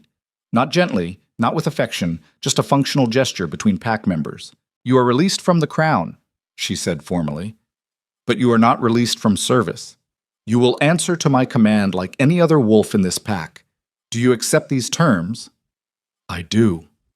Then rise, Darius Thorn. You are king no longer. He stood, felt the weight of the crown lift from his shoulders, felt centuries of legacy and pressure and expectation dissolve into air. His wolf howled one final time and then went quiet, accepting what the man had already understood. This was right. This was necessary. This was the only path that actually led forward instead of just circling old wounds. Seraphina addressed the assembly again. We have work ahead of us. Rebuilding settlements, establishing trade with new allies, strengthening defenses. I will need every wolf to contribute, including our former king. She glanced at Darius. Report to Commander Rowan for assignment. You have warrior training. Put it to use. The dismissal was absolute. No ceremony, no grand farewell. Just practical delegation that drove home the point that he was pack member now, nothing more. Darius nodded and left the hall without another word. Behind him, Seraphina began organizing the kingdom's future with the same calm efficiency she had shown through every crisis. And for the first time in months, Darius felt like maybe he could breathe. The days that followed were strange and difficult. Darius had been Alpha King for 5 years. Before that, he had been heir. His entire life had been built around authority and leadership. Now he was just another warrior taking orders and doing the work no one else wanted. Rowan assigned him to reconstruction crews. He spent his days hauling timber and stone, rebuilding homes that had been destroyed in the conflict. His hands blistered. His back ached. The work was brutal and mindless and exactly what he needed. No complicated politics, no life or death decisions, just physical labor that exhausted his body and quieted his mind. Other wolves treated him with careful distance. Not hostile, but uncertain. No one knew quite how to interact with a former king. Some showed respect out of habit. Others deliberately ignored his past status. A few made pointed comments about mighty falling. Darius took it all without complaint. He was learning what it meant to be expendable, to have no authority except what he earned through effort, to be judged not on legacy but on immediate contribution. It was humbling in ways that battle and betrayal had never been. But it was also freeing. For the first time since his father died, Darius was not carrying the weight of an entire kingdom. He could focus on the task in front of him without calculating political ramifications, could make mistakes without those mistakes threatening thousands of lives, could just exist as himself instead of as a symbol. It was terrifying and liberating in equal measure. Seraphina ruled from the palace with steady competence. She met with elders daily, organized supply distribution, handled disputes between pack members, negotiated ongoing terms with Victor and Bloodcrest survivors. The kingdom ran smoother under her leadership than it had in years. Darius watched from distance and felt pride mixed with grief. Pride that she was thriving, grief that he had wasted so much time refusing to see what was always obvious. They barely spoke. She was busy with ruling, and he was assigned to work crews that kept him far from the palace. When their paths did cross, it was brief and functional. She would give him directions or acknowledge his presence with a nod. Nothing personal, nothing that referenced what had been between them. The mate bond ached constantly now, not with the sharp pain of recent betrayal, but with the dull throb of permanent damage, like a wound that had scarred wrong and would never quite heal properly. His wolf mourned the loss. But the man understood that some things could not be fixed just by wanting them to be. Quotes. 3 weeks after the abdication, Victor arrived for a formal state visit. Darius was hauling stone for a new defensive wall when the Darkwater Alpha's entourage arrived. He paused long enough to watch the procession enter the valley, then went back to work. This was not his concern anymore. Seraphina would handle it with the same capability she handled everything else. That evening, he was summoned to the palace. The order came through Rowan, delivered with neutral expression. Luna requests your presence at the state dinner. Formal dress. Do not be late. Darius almost refused. He had no place at diplomatic functions now, but orders were orders, and he had promised to serve however needed. He cleaned up as best he could, borrowed formal clothes that fit poorly, and arrived at the palace as the sun set. The great hall had been transformed. Long tables laden with food and drink, torches throwing warm light across stone walls, musicians playing traditional wolf songs. Seraphina sat at the head table in deep blue formal dress, looking every inch the queen she had become. Victor sat beside her, laughing at something she said. The Darkwater Alpha looked relaxed in a way he never had during the war. Peace clearly suited him. Darius entered quietly and found a seat near the back with other pack members of no particular rank. A few wolves glanced at him with curiosity or pity. Most just ignored him. Former kings were uncomfortable reminders that power was not permanent. The dinner proceeded with speeches and toasts. Victor stood and praised the alliance. Seraphina responded with careful diplomacy about mutual benefit and lasting peace. Elders made formal comments. Warriors shared battle stories that were already becoming legend. Then Victor stood again and called for silence. I have one more toast, he announced. His voice carried across the hall. To the wolf who made this peace possible. The one who saw clearly when everyone else was blind. Who walked into my camp and gambled her life on intelligence and faith. He raised his glass towards Seraphina, but she shook her head. Direct your toast elsewhere, Alpha Victor. I did not do this alone. Victor followed her gaze across the hall, to where Darius sat at the back, anonymous among pack members who had once followed his every command. The Darkwater Alpha's smile was sharp. Ah, yes, the former king. He crossed the hall until he stood before Darius. Stand up. Darius rose slowly. You made a choice I have never seen an Alpha make, Victor said loud enough for everyone to hear. You gave up power when you could have clung to it. You recognized someone else was better suited to lead, and you stepped aside without being forced. That takes a kind of strength most wolves will never understand. It was not strength, Darius said quietly. It was just facing reality. Call it what you want. Victor's expression was unreadable, but I respect it. He turned to address the hall. I came here expecting to negotiate with a broken kingdom led by a desperate king. Instead, I find a thriving territory led by the most capable Luna I have ever met, and a former king who had the wisdom to recognize that and act on it. He raised his glass again, to choices that defy tradition, to leaders who earn their authority, and to wolves brave enough to change. The hall echoed the toast, though many voices were hesitant and confused. Darius met Seraphina's eyes across the distance. She was watching him with an expression he could not quite read. Not forgiveness, not reconciliation, but perhaps the first stirring of respect that was not weighted down by grief and betrayal. It was something. Not much, but something. The dinner continued late into the night. Darius stayed at the back, speaking little, just observing the kingdom he had handed over thriving under new leadership. It hurt less than he expected. The wolf had finally accepted what the man had known for weeks. This was right. This was necessary. This was the only choice that actually served something larger than his own need for redemption. As the celebration wound down and wolves began drifting away, Seraphina appeared beside him without warning. "Walk with me," she said. It was not a request. They left the hall together and walked through palace gardens lit by hanging lanterns. The night was cool and clear, stars bright overhead, the valley peaceful in ways it had not been for months. "You handled that well," Seraphina said finally. Victor's toast, being publicly acknowledged as the former king in front of everyone. It could have been humiliating. It was humiliating, Darius said honestly, but humiliation is survivable. She glanced at him.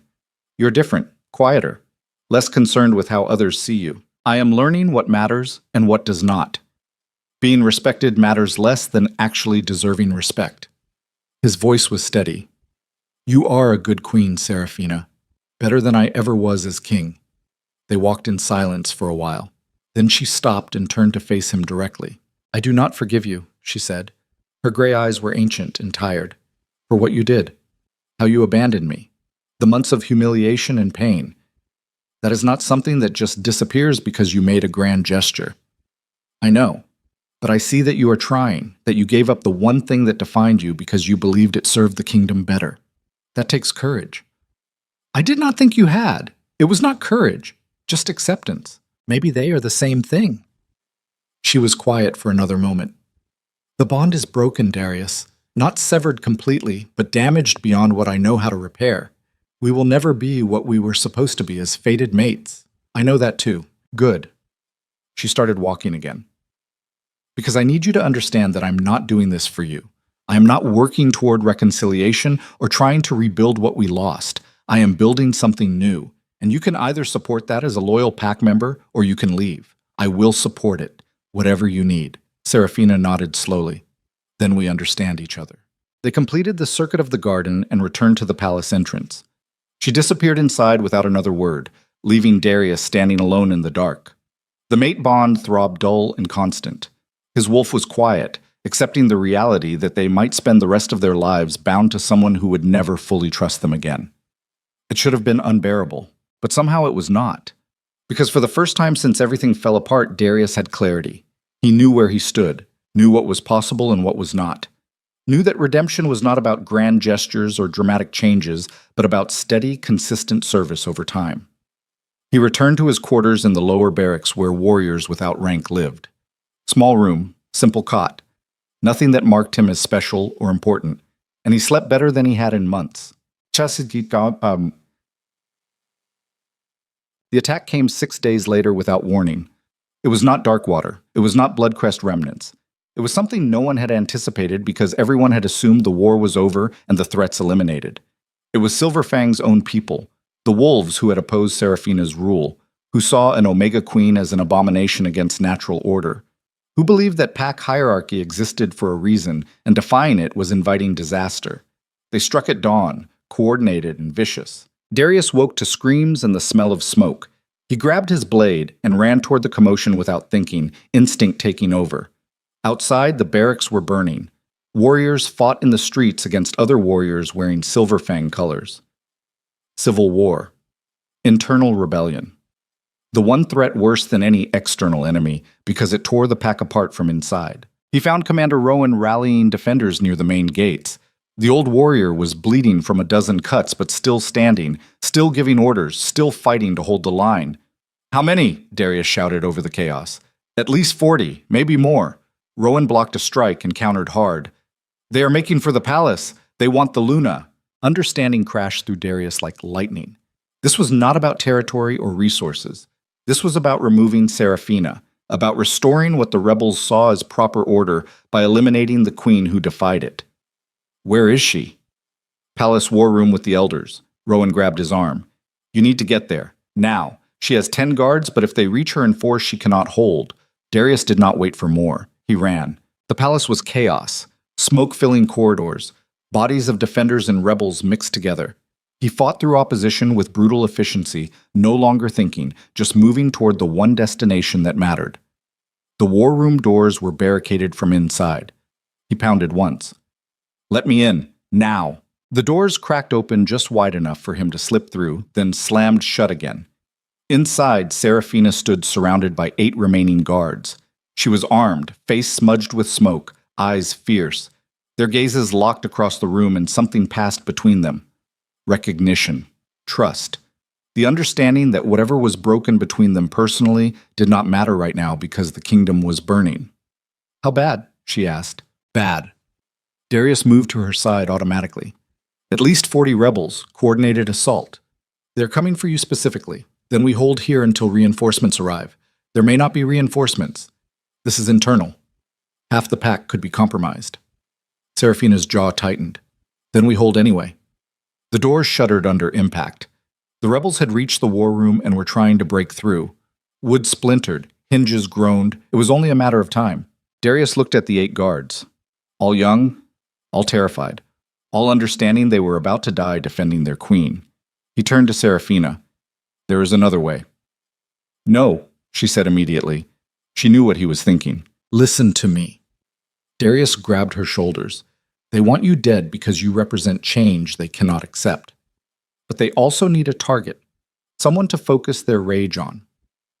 If I step outside and claim I was manipulating you, that this was my plan all along to hold power through you, they will come for me instead. That is suicide. It is distraction. Enough time for you to escape through the servant passages and rally actual loyal forces." His grip tightened. "You are the kingdom now. Not me. You survive. That is what matters. I will not let you die for me. You already did." Darius smiled, sad and honest. "When you stopped Rowan's blade, when you walked into Victor's camp, when you gave me the chance to become something better than I was. Now I am returning the favor." The doors cracked ominously. "Darius?" Seraphina said. Her voice broke slightly. "If you do this, you do not come back." "I know." He released her shoulders. "But maybe that is what I was always meant to do. Be the sacrifice that lets you build something better."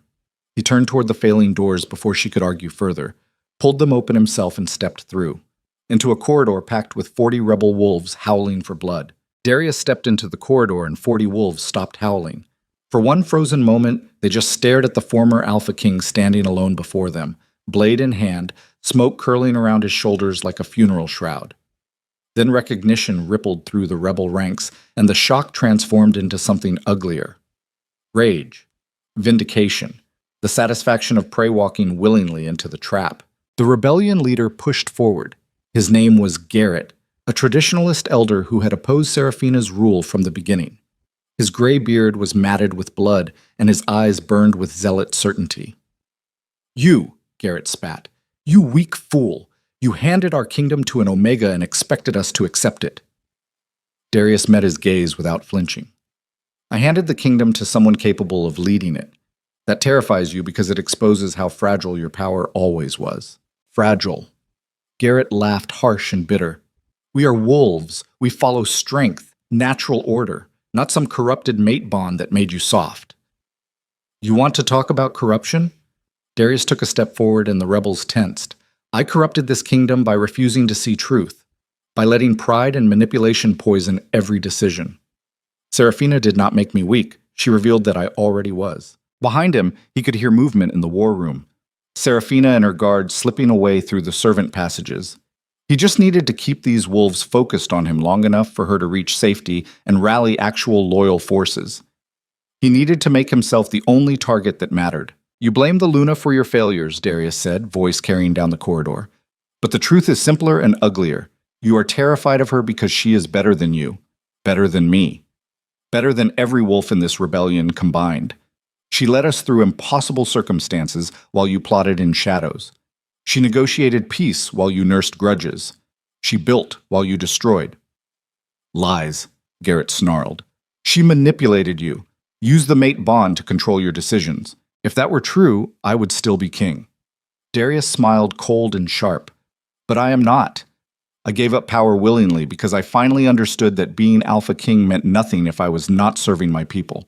She did not take anything from me. I handed it to her because she earned it. The words landed like hammer blows. These wolves had built their entire rebellion on the idea that Seraphina was weak, that Darius was manipulated, that natural order had been violated.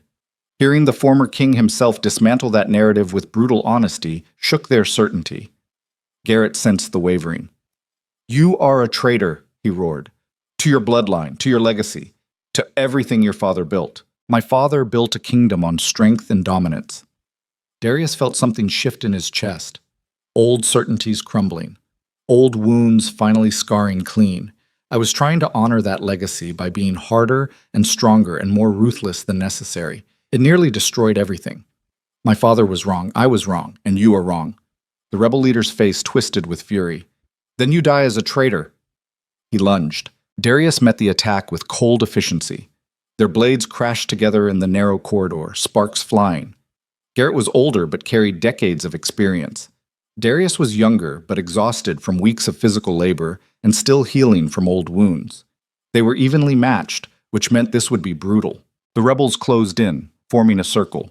This was not warfare anymore. This was execution dressed up as combat.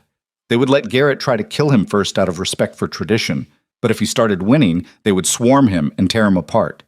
Darius accepted that. This was always how it was going to end. He just needed to buy enough time. The fight moved down the corridor, crashing through furniture and decorations. Garrett fought with religious fervor, absolutely convinced he was righteousness made flesh. Darius fought with the calm that came from having nothing left to lose except the chance to protect someone who mattered more than his own survival. Their blades locked, faces inches apart. Garrett hissed through clenched teeth. You should have stayed king, should have put that Omega in her place, restored order. Order is not about putting anyone in their place. Darius shoved him back. It is about recognizing where people belong based on capability, not tradition. You cannot accept that because it means admitting you never deserved the respect you demanded. Garrett roared and came at him again. They crashed through a doorway into a wider chamber. The rebels followed, bloodthirsty and eager. The fight intensified. Darius took a slash across his ribs. Garrett caught a brutal strike to his sword arm. Both were bleeding, both exhausted, both running on fury and conviction. Then Darius saw his opening. It was small, a momentary overextension. He could drive his blade through Garrett's throat and end this. Win the fight. Prove through violence that he was still dominant. Every instinct screamed at him to take it. His wolf howled for blood. But something had changed in the weeks since he abdicated. Something fundamental about who he was and what he believed strength meant. And in that frozen moment with an opening before him and death circling close, Darius made a choice that defied every teaching his father had drilled into him. He dropped his blade. The clatter of steel on stone echoed through sudden silence. Garrett froze mid-strike, utterly baffled. What are you doing? Proving a point.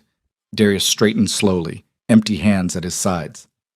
You want me dead because I represent change you cannot accept. Fine. Kill me. But understand that you will be murdering an unarmed wolf in front of 40 witnesses, that the story will spread, that every pack member will know the rebellion's first act of restored order was executing someone who chose not to fight back. That is cowardice. No. Darius met his eyes. That is me refusing to give you the violent confrontation you need to justify this rebellion. You wanted me to fight like the old king, brutal and dominant, proving strength through bloodshed. But I'm not that king anymore. I am just a wolf who understands that some battles are not worth winning. Garrett's blade trembled. You are insane. Maybe. Or maybe I finally learned that courage is not about who can inflict the most damage. It is about who can choose restraint when violence is easier. The rebel leader stood there, blade raised, utterly lost. His entire worldview required Darius to fight, to prove through combat that dominance mattered, but the former king had just removed that option by refusing to play the game. Behind Garrett, the other rebels shifted uncomfortably. This was not how executions were supposed to go. The condemned was supposed to fight or beg or at least show fear, not stand there calmly talking about philosophy while waiting to die. A voice called from down the corridor, "Stand down, now!" Everyone turned. Seraphina stood at the corridor entrance, flanked by Commander Rowan and 50 loyal warriors. She was armed and her eyes blazed with cold fury. Behind her, more wolves poured into the palace. The loyal forces she had rallied, the warriors who had chosen their queen over their outdated traditions. Garrett looked between Darius and Seraphina, calculations racing across his face. The distraction had worked. The former king had bought exactly enough time. Now the rebellion was outnumbered and surrounded with no hostage to leverage. He had lost before the real battle even began. "Put down your weapons," Seraphina commanded. "All of you. This ends now." The rebels wavered. Some dropped their blades immediately. Others clutched them tighter, desperate for any option that was not complete defeat. Garrett turned back to Darius. One last chance to restore meaning through violence. He raised his blade for the killing blow. Darius did not move, did not defend himself, just stood there with empty hands and steady eyes, accepting whatever came next. The blade never fell. Seraphina moved faster than anyone thought possible. She covered the distance in heartbeats, her own blade intercepting Garrett's mid-strike. Steel screamed against steel. She drove him back with shocking force, every move precise and brutal. This was not the gentle Omega Luna that wolves dismissed. This was a queen defending her kingdom and her people with absolute ruthlessness. Garrett tried to counter, but Seraphina was everywhere, anticipating his moves, exploiting weaknesses. Within seconds, he was on the ground, her blade at his throat, his own weapon clattering away. The corridor went absolutely silent. "You wanted to restore order," Seraphina said quietly. Her voice carried to every wolf present. "Here is order. I am Luna of Silverfang. I earned this position through capability and sacrifice. Any wolf who challenges that challenges me directly. Not through rebellion, not through assassinations in the dark. Face to face. With honor."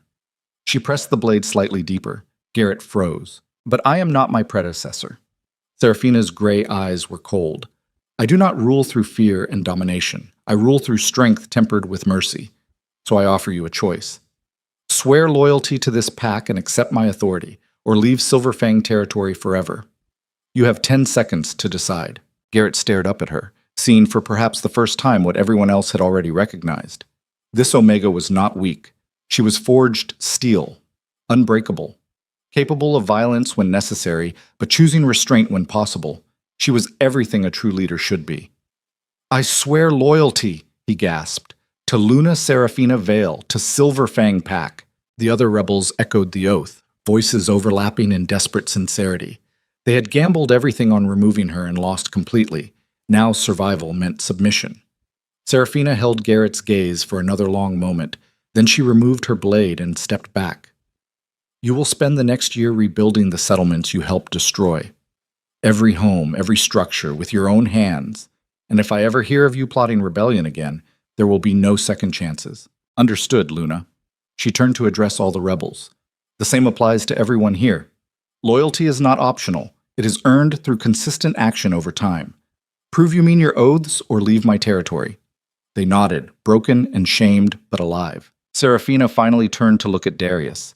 He was still standing where she had left him, blood seeping from the cut on his ribs, exhaustion carved into every line of his body.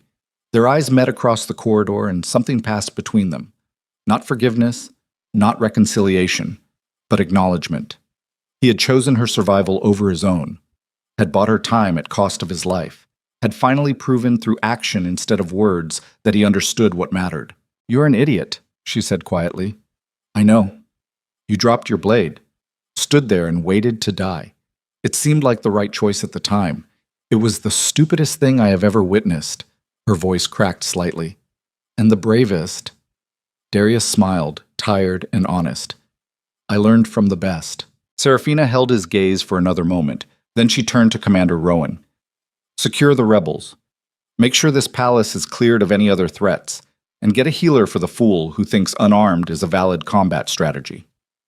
As warriors moved to follow her orders, Seraphina walked away without another word to Darius. But something had shifted. Some fundamental tension had released. The mate bond hummed quiet between them, damaged but no longer quite so broken. It was not healing, but maybe it was the first step toward something new. The aftermath took weeks to process. The rebellion had been larger than anyone realized. Nearly a quarter of Silverfang's warriors had been involved to some degree, either actively fighting or providing support. Rooting out the conspiracy required careful investigation and painful decisions about who could be trusted going forward. Seraphina handled it with steady competence. She did not execute the rebels, but she did not coddle them either. They were given clear choices. Swear genuine loyalty and prove it through service, or leave the territory. Most chose to stay and rebuild. A few left, unable to accept an Omega Queen regardless of her capability. The kingdom slowly stabilized. Darius spent his days working alongside the rebels, rebuilding settlements. It was hard labor made harder by the fact that he was working with wolves who had wanted him dead. But that was the point. Earning trust required being vulnerable, being present, doing the work without expectation of forgiveness or recognition. Some rebels thawed toward him. Others remained coldly hostile. He accepted both responses without complaint. Seraphina ruled from the palace and by all accounts was exceptional at it. Trade agreements were formalized, alliances strengthened. The territory prospered in ways it had not under his leadership. Elder councils reported back that she listened more than she spoke, gathered information before making decisions, and balanced strength with compassion in ways that built loyalty instead of fear. She was everything Darius had failed to be. He should have been bitter, should have regretted abdicating, should have resented watching someone else succeed where he had failed. But instead, he felt only quiet satisfaction. This was what he had wanted: the kingdom thriving, his people safe, the right person in power. His wolf had finally accepted that dominance was not the measure of worth. A month after the rebellion, Seraphina summoned him to the palace. Darius arrived at dusk, still covered in construction dust and sweat. A servant offered to let him clean up first, but he refused. If the Luna wanted to see him, she would see him as he was. No pretense. No attempt to present himself as more than just another worker in her kingdom. She met him in the garden where they had walked after Victor's state dinner. The same garden where she had told him the bond was broken beyond repair. The full circle of it was not lost on him. Seraphina looked tired but strong. She wore simple dress instead of formal regalia, hair braided practical and loose. She studied him for a long moment, taking in the changes a month of hard labor had carved into his frame. "You look different," she said finally. "I feel different." "Good." She gestured for him to walk with her. "The elders have been asking me to formally recognize your service during the rebellion. They want to restore some of your status, give you a position of authority as reward for protecting me." "What did you tell them?" "That status is not something I give out as reward. It is earned through consistent demonstration of capability." She glanced at him. "What do you want, Darius?" The question was deceptively simple. He thought about it carefully. Not what his wolf wanted, or what tradition expected, or what would restore his pride. What he actually wanted when all the noise stripped away. "I want to keep rebuilding," he said finally. "I want to work alongside wolves who have no reason to trust me and earn that trust through action. I want to figure out who I am when I am not carrying the weight of a crown or a legacy or expectations I never really understood." That is not a very ambitious answer. No. But it is an honest one. They walked in silence for a while. The garden was peaceful in the fading light. Somewhere in the valley below, wolves were gathering for evening meal, life continuing in its steady rhythm regardless of individual drama. "The bond is still damaged," Seraphina said quietly. "I do not know if it can be repaired. You hurt me in ways that do not just disappear because you made better choices later. I know, but I see that you are different. That you are not just performing contrition, but actually becoming someone else. Someone quieter, more thoughtful, less concerned with how others perceive you. Is that enough?" She was quiet for a long time. Then she said something that surprised him. "I do not know yet. Ask me again in a year, or 5 years, or however long it takes for me to understand whether this change is permanent or just another phase. That is fair." They completed another circuit of the garden. The silence between them was no longer weighted with grief and betrayal. Just two people who had been bound by fate and broken by choices, trying to figure out if anything could be salvaged from the wreckage. "I am not the mate you deserved," Darius said finally. The words came out raw. "I wasted years of our bond, caused you pain I cannot undo, failed you in every way that mattered. No." Serafina stopped walking. "You were exactly the mate I needed. Not because you were good or right, but because you forced me to become stronger than I knew I could be.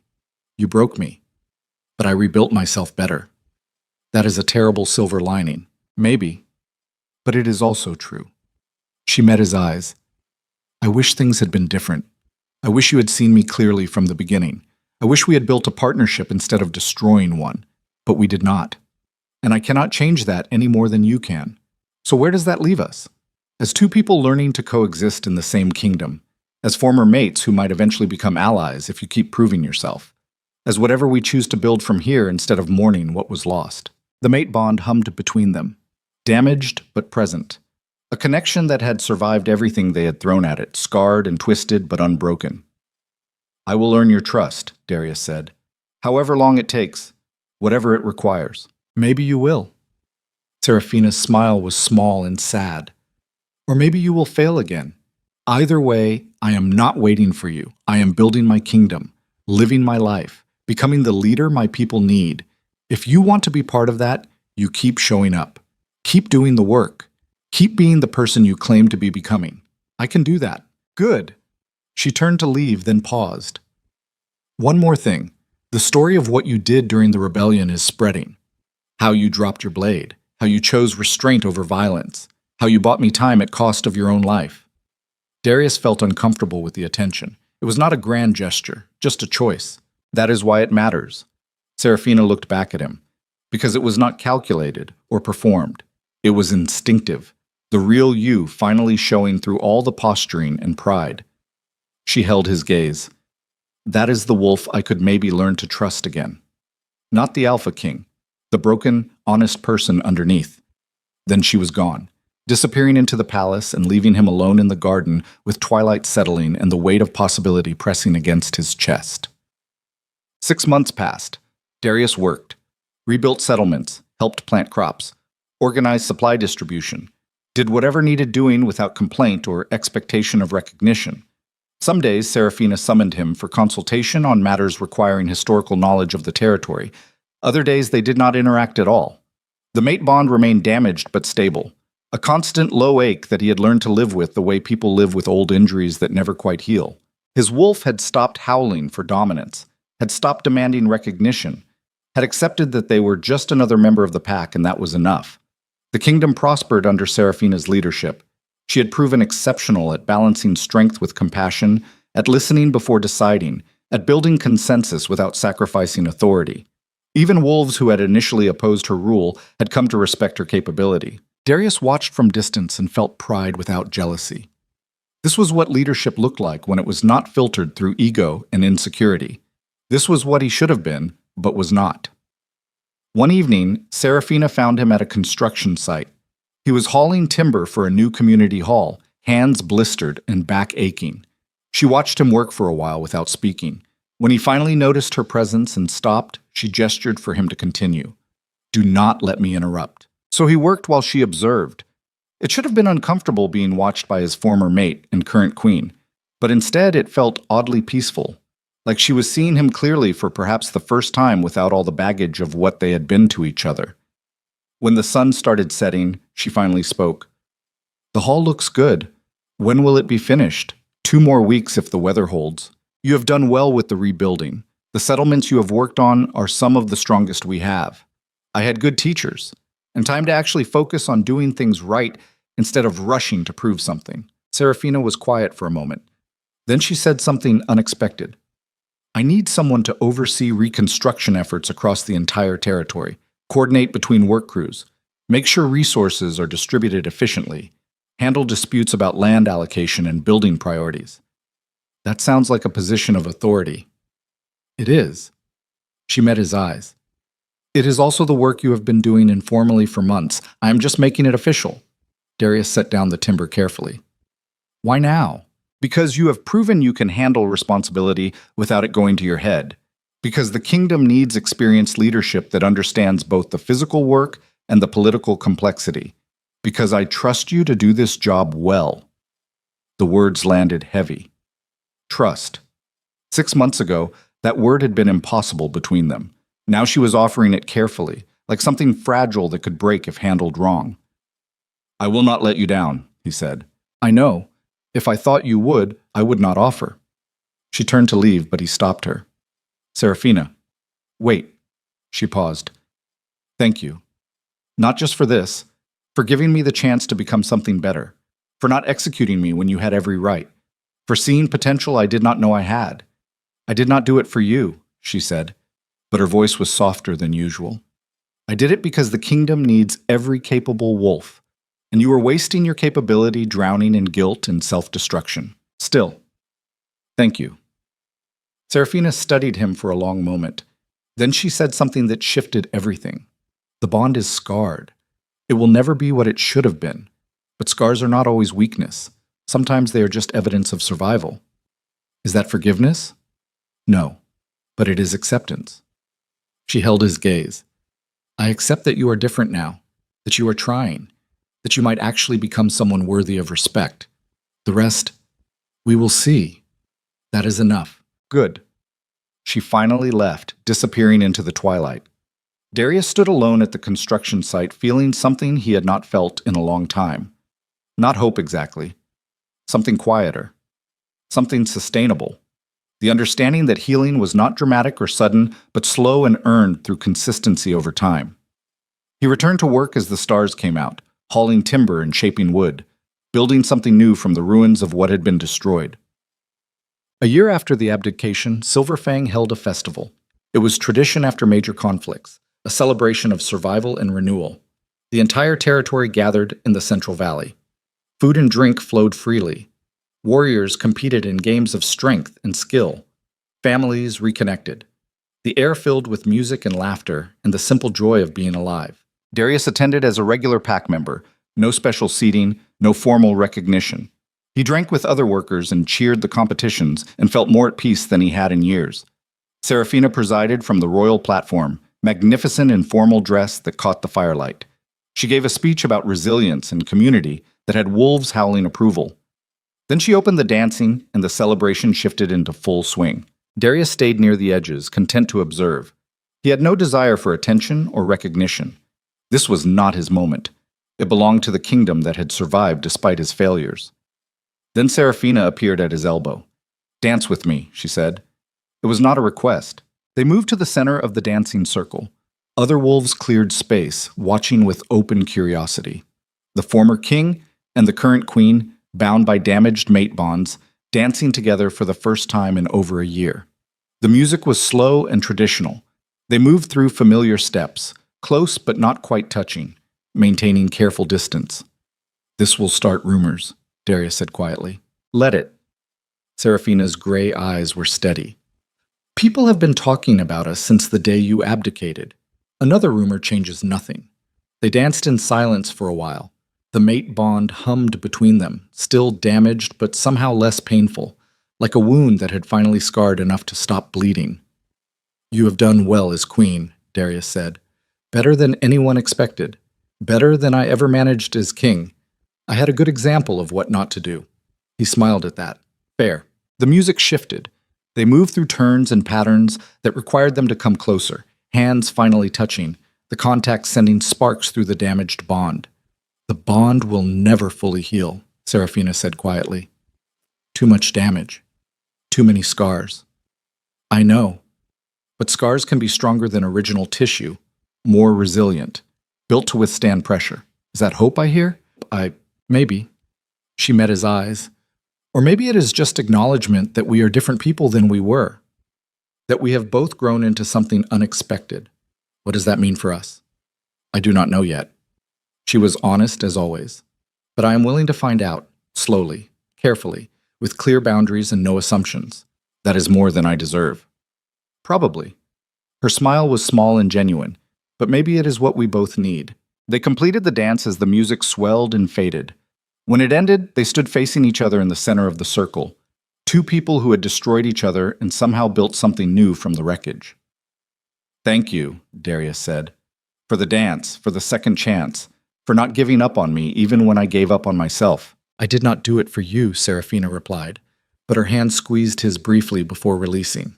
"I did it for the kingdom. You just happened to be part of saving it." Then she was gone, returning to the royal platform and her duties as queen. Darius stood alone in the dancing circle, feeling the mate bond pulse quiet and steady. Not healed, never healed, but functional, survivable. Enough. He returned to the edges of the celebration and watched his kingdom celebrate survival under a queen who had proven herself worthy 1,000 times over. And for the first time since everything fell apart, Darius understood that redemption was not about grand gestures or dramatic changes. It was about showing up, day after day, doing the work, being consistent, letting actions speak louder than words, building trust one small choice at a time until eventually the person you claimed to be becoming was actually who you were. He had a long way to go. Years, probably, maybe a lifetime. But he was no longer drowning in guilt or desperate to prove himself. He was just a wolf doing his best to serve his kingdom and earn back what he had lost. And that, finally, was enough. 5 years later, Darius stood on the same ridge overlooking Silverfang territory where he had once contemplated abdication. The valley below had been transformed, new settlements stronger than the old ones, trade routes bringing prosperity from allied packs, children playing in streets that had once run with blood. The kingdom had not just survived, it had thrived in ways he never could have achieved. Seraphina had done that, built something remarkable from the ruins he had left behind. He heard her approach before he saw her. The mate bond always gave him that awareness, damaged but persistent. She stopped beside him, looking out at the same view. They did this often now, found each other in quiet moments, talked about kingdom business or personal matters, or sometimes just stood in comfortable silence. The relationship had evolved into something neither of them had expected. Not quite mates in the traditional sense, but partners, allies. Two people who had learned each other's edges and found ways to fit together that honored their scars instead of trying to hide them. "The Eastern Territory proposal," Seraphina said. "What do you think?" "I think it is aggressive but achievable if we can secure the water rights first." Darius had learned to offer opinions without expecting them to be automatically accepted. "The survey teams you sent back good data?" "Excellent data." She smiled slightly. "I'm inclined to move forward." "Then you should." "Just like that?" "You are the queen. I trust your judgment." The words came easy now. Natural. He had spent 5 years proving he meant them. 5 years of consistent support without trying to undermine or second guess. 5 years of being the partner she needed instead of the king he thought he should be. Seraphina was quiet for a moment. Then she said something that made his chest tight. "The elders have been asking about formalizing our arrangement." "What arrangement?" "Us." She gestured between them. "We work together daily. We coordinate on every major decision. We present a unified front to other packs. We are functioning as co-rulers in everything but name. We are not co-rulers. You are queen. I am just an advisor. You are more than that, and you know it." She turned to face him fully. "You have earned back authority through years of consistent service.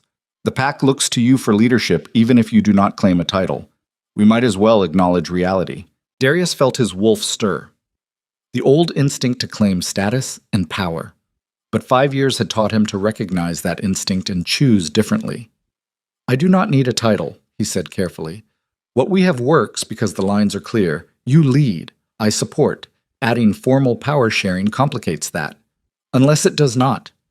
Seraphina's gray eyes were thoughtful. "Unless we have both grown enough that sharing power no longer threatens the stability we built.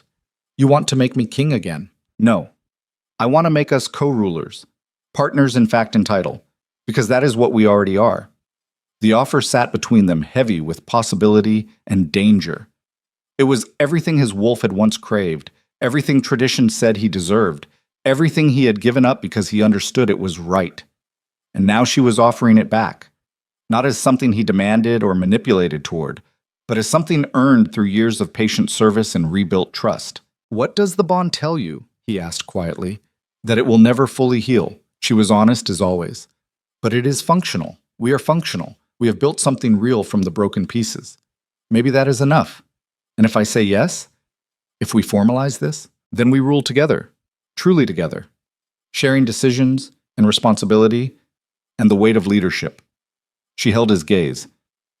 But if you start sliding back into old patterns, if you start prioritizing your ego over the kingdom's needs, if you break my trust again, you will remove me, as you should. Exactly. Darius looked out at the valley again, at the kingdom they had both bled to protect, at the life they had built from catastrophic failure, at 5 years of slow, painful, honest work to become people worthy of the power they wielded. His wolf was quiet, content, no longer howling for dominance, but simply accepting what was offered with gratitude instead of entitlement. Yes, he said, let us formalize it. Let us build something new that honors everything we learned from breaking each other. Seraphina's smile was small but genuine. Then we have work to do. They stood together on the ridge as the sun set, two people who had been destroyed and rebuilt, bound by damaged mate bonds and hard-won trust, ready to lead their kingdom into whatever came next. Not as Alpha and Omega following tradition, not as king and queen perpetuating old hierarchies, but as partners who had learned the hardest way possible that true strength came not from dominance, but from choosing to be better even when it cost everything. The valley below was peaceful. The kingdom was thriving. And for the first time since fate bound them together, Darius and Seraphina stood side by side without the weight of what they had lost overshadowing what they had built. It was not the fairy tale the mate bond had promised. It was something harder, something real, something earned through blood and tears and the willingness to change when change seemed impossible. And that made it infinitely more valuable than any fantasy could have been. Together, they walked back down to the palace to begin the work of formalizing their partnership. Two scarred souls who had learned that redemption was not about erasing the past, but about building a future worthy of the pain it took to get there. The Silverfang Kingdom had survived, not despite their failures, but because of everything those failures had taught them about what actually mattered, and that truth would guide them through whatever came next.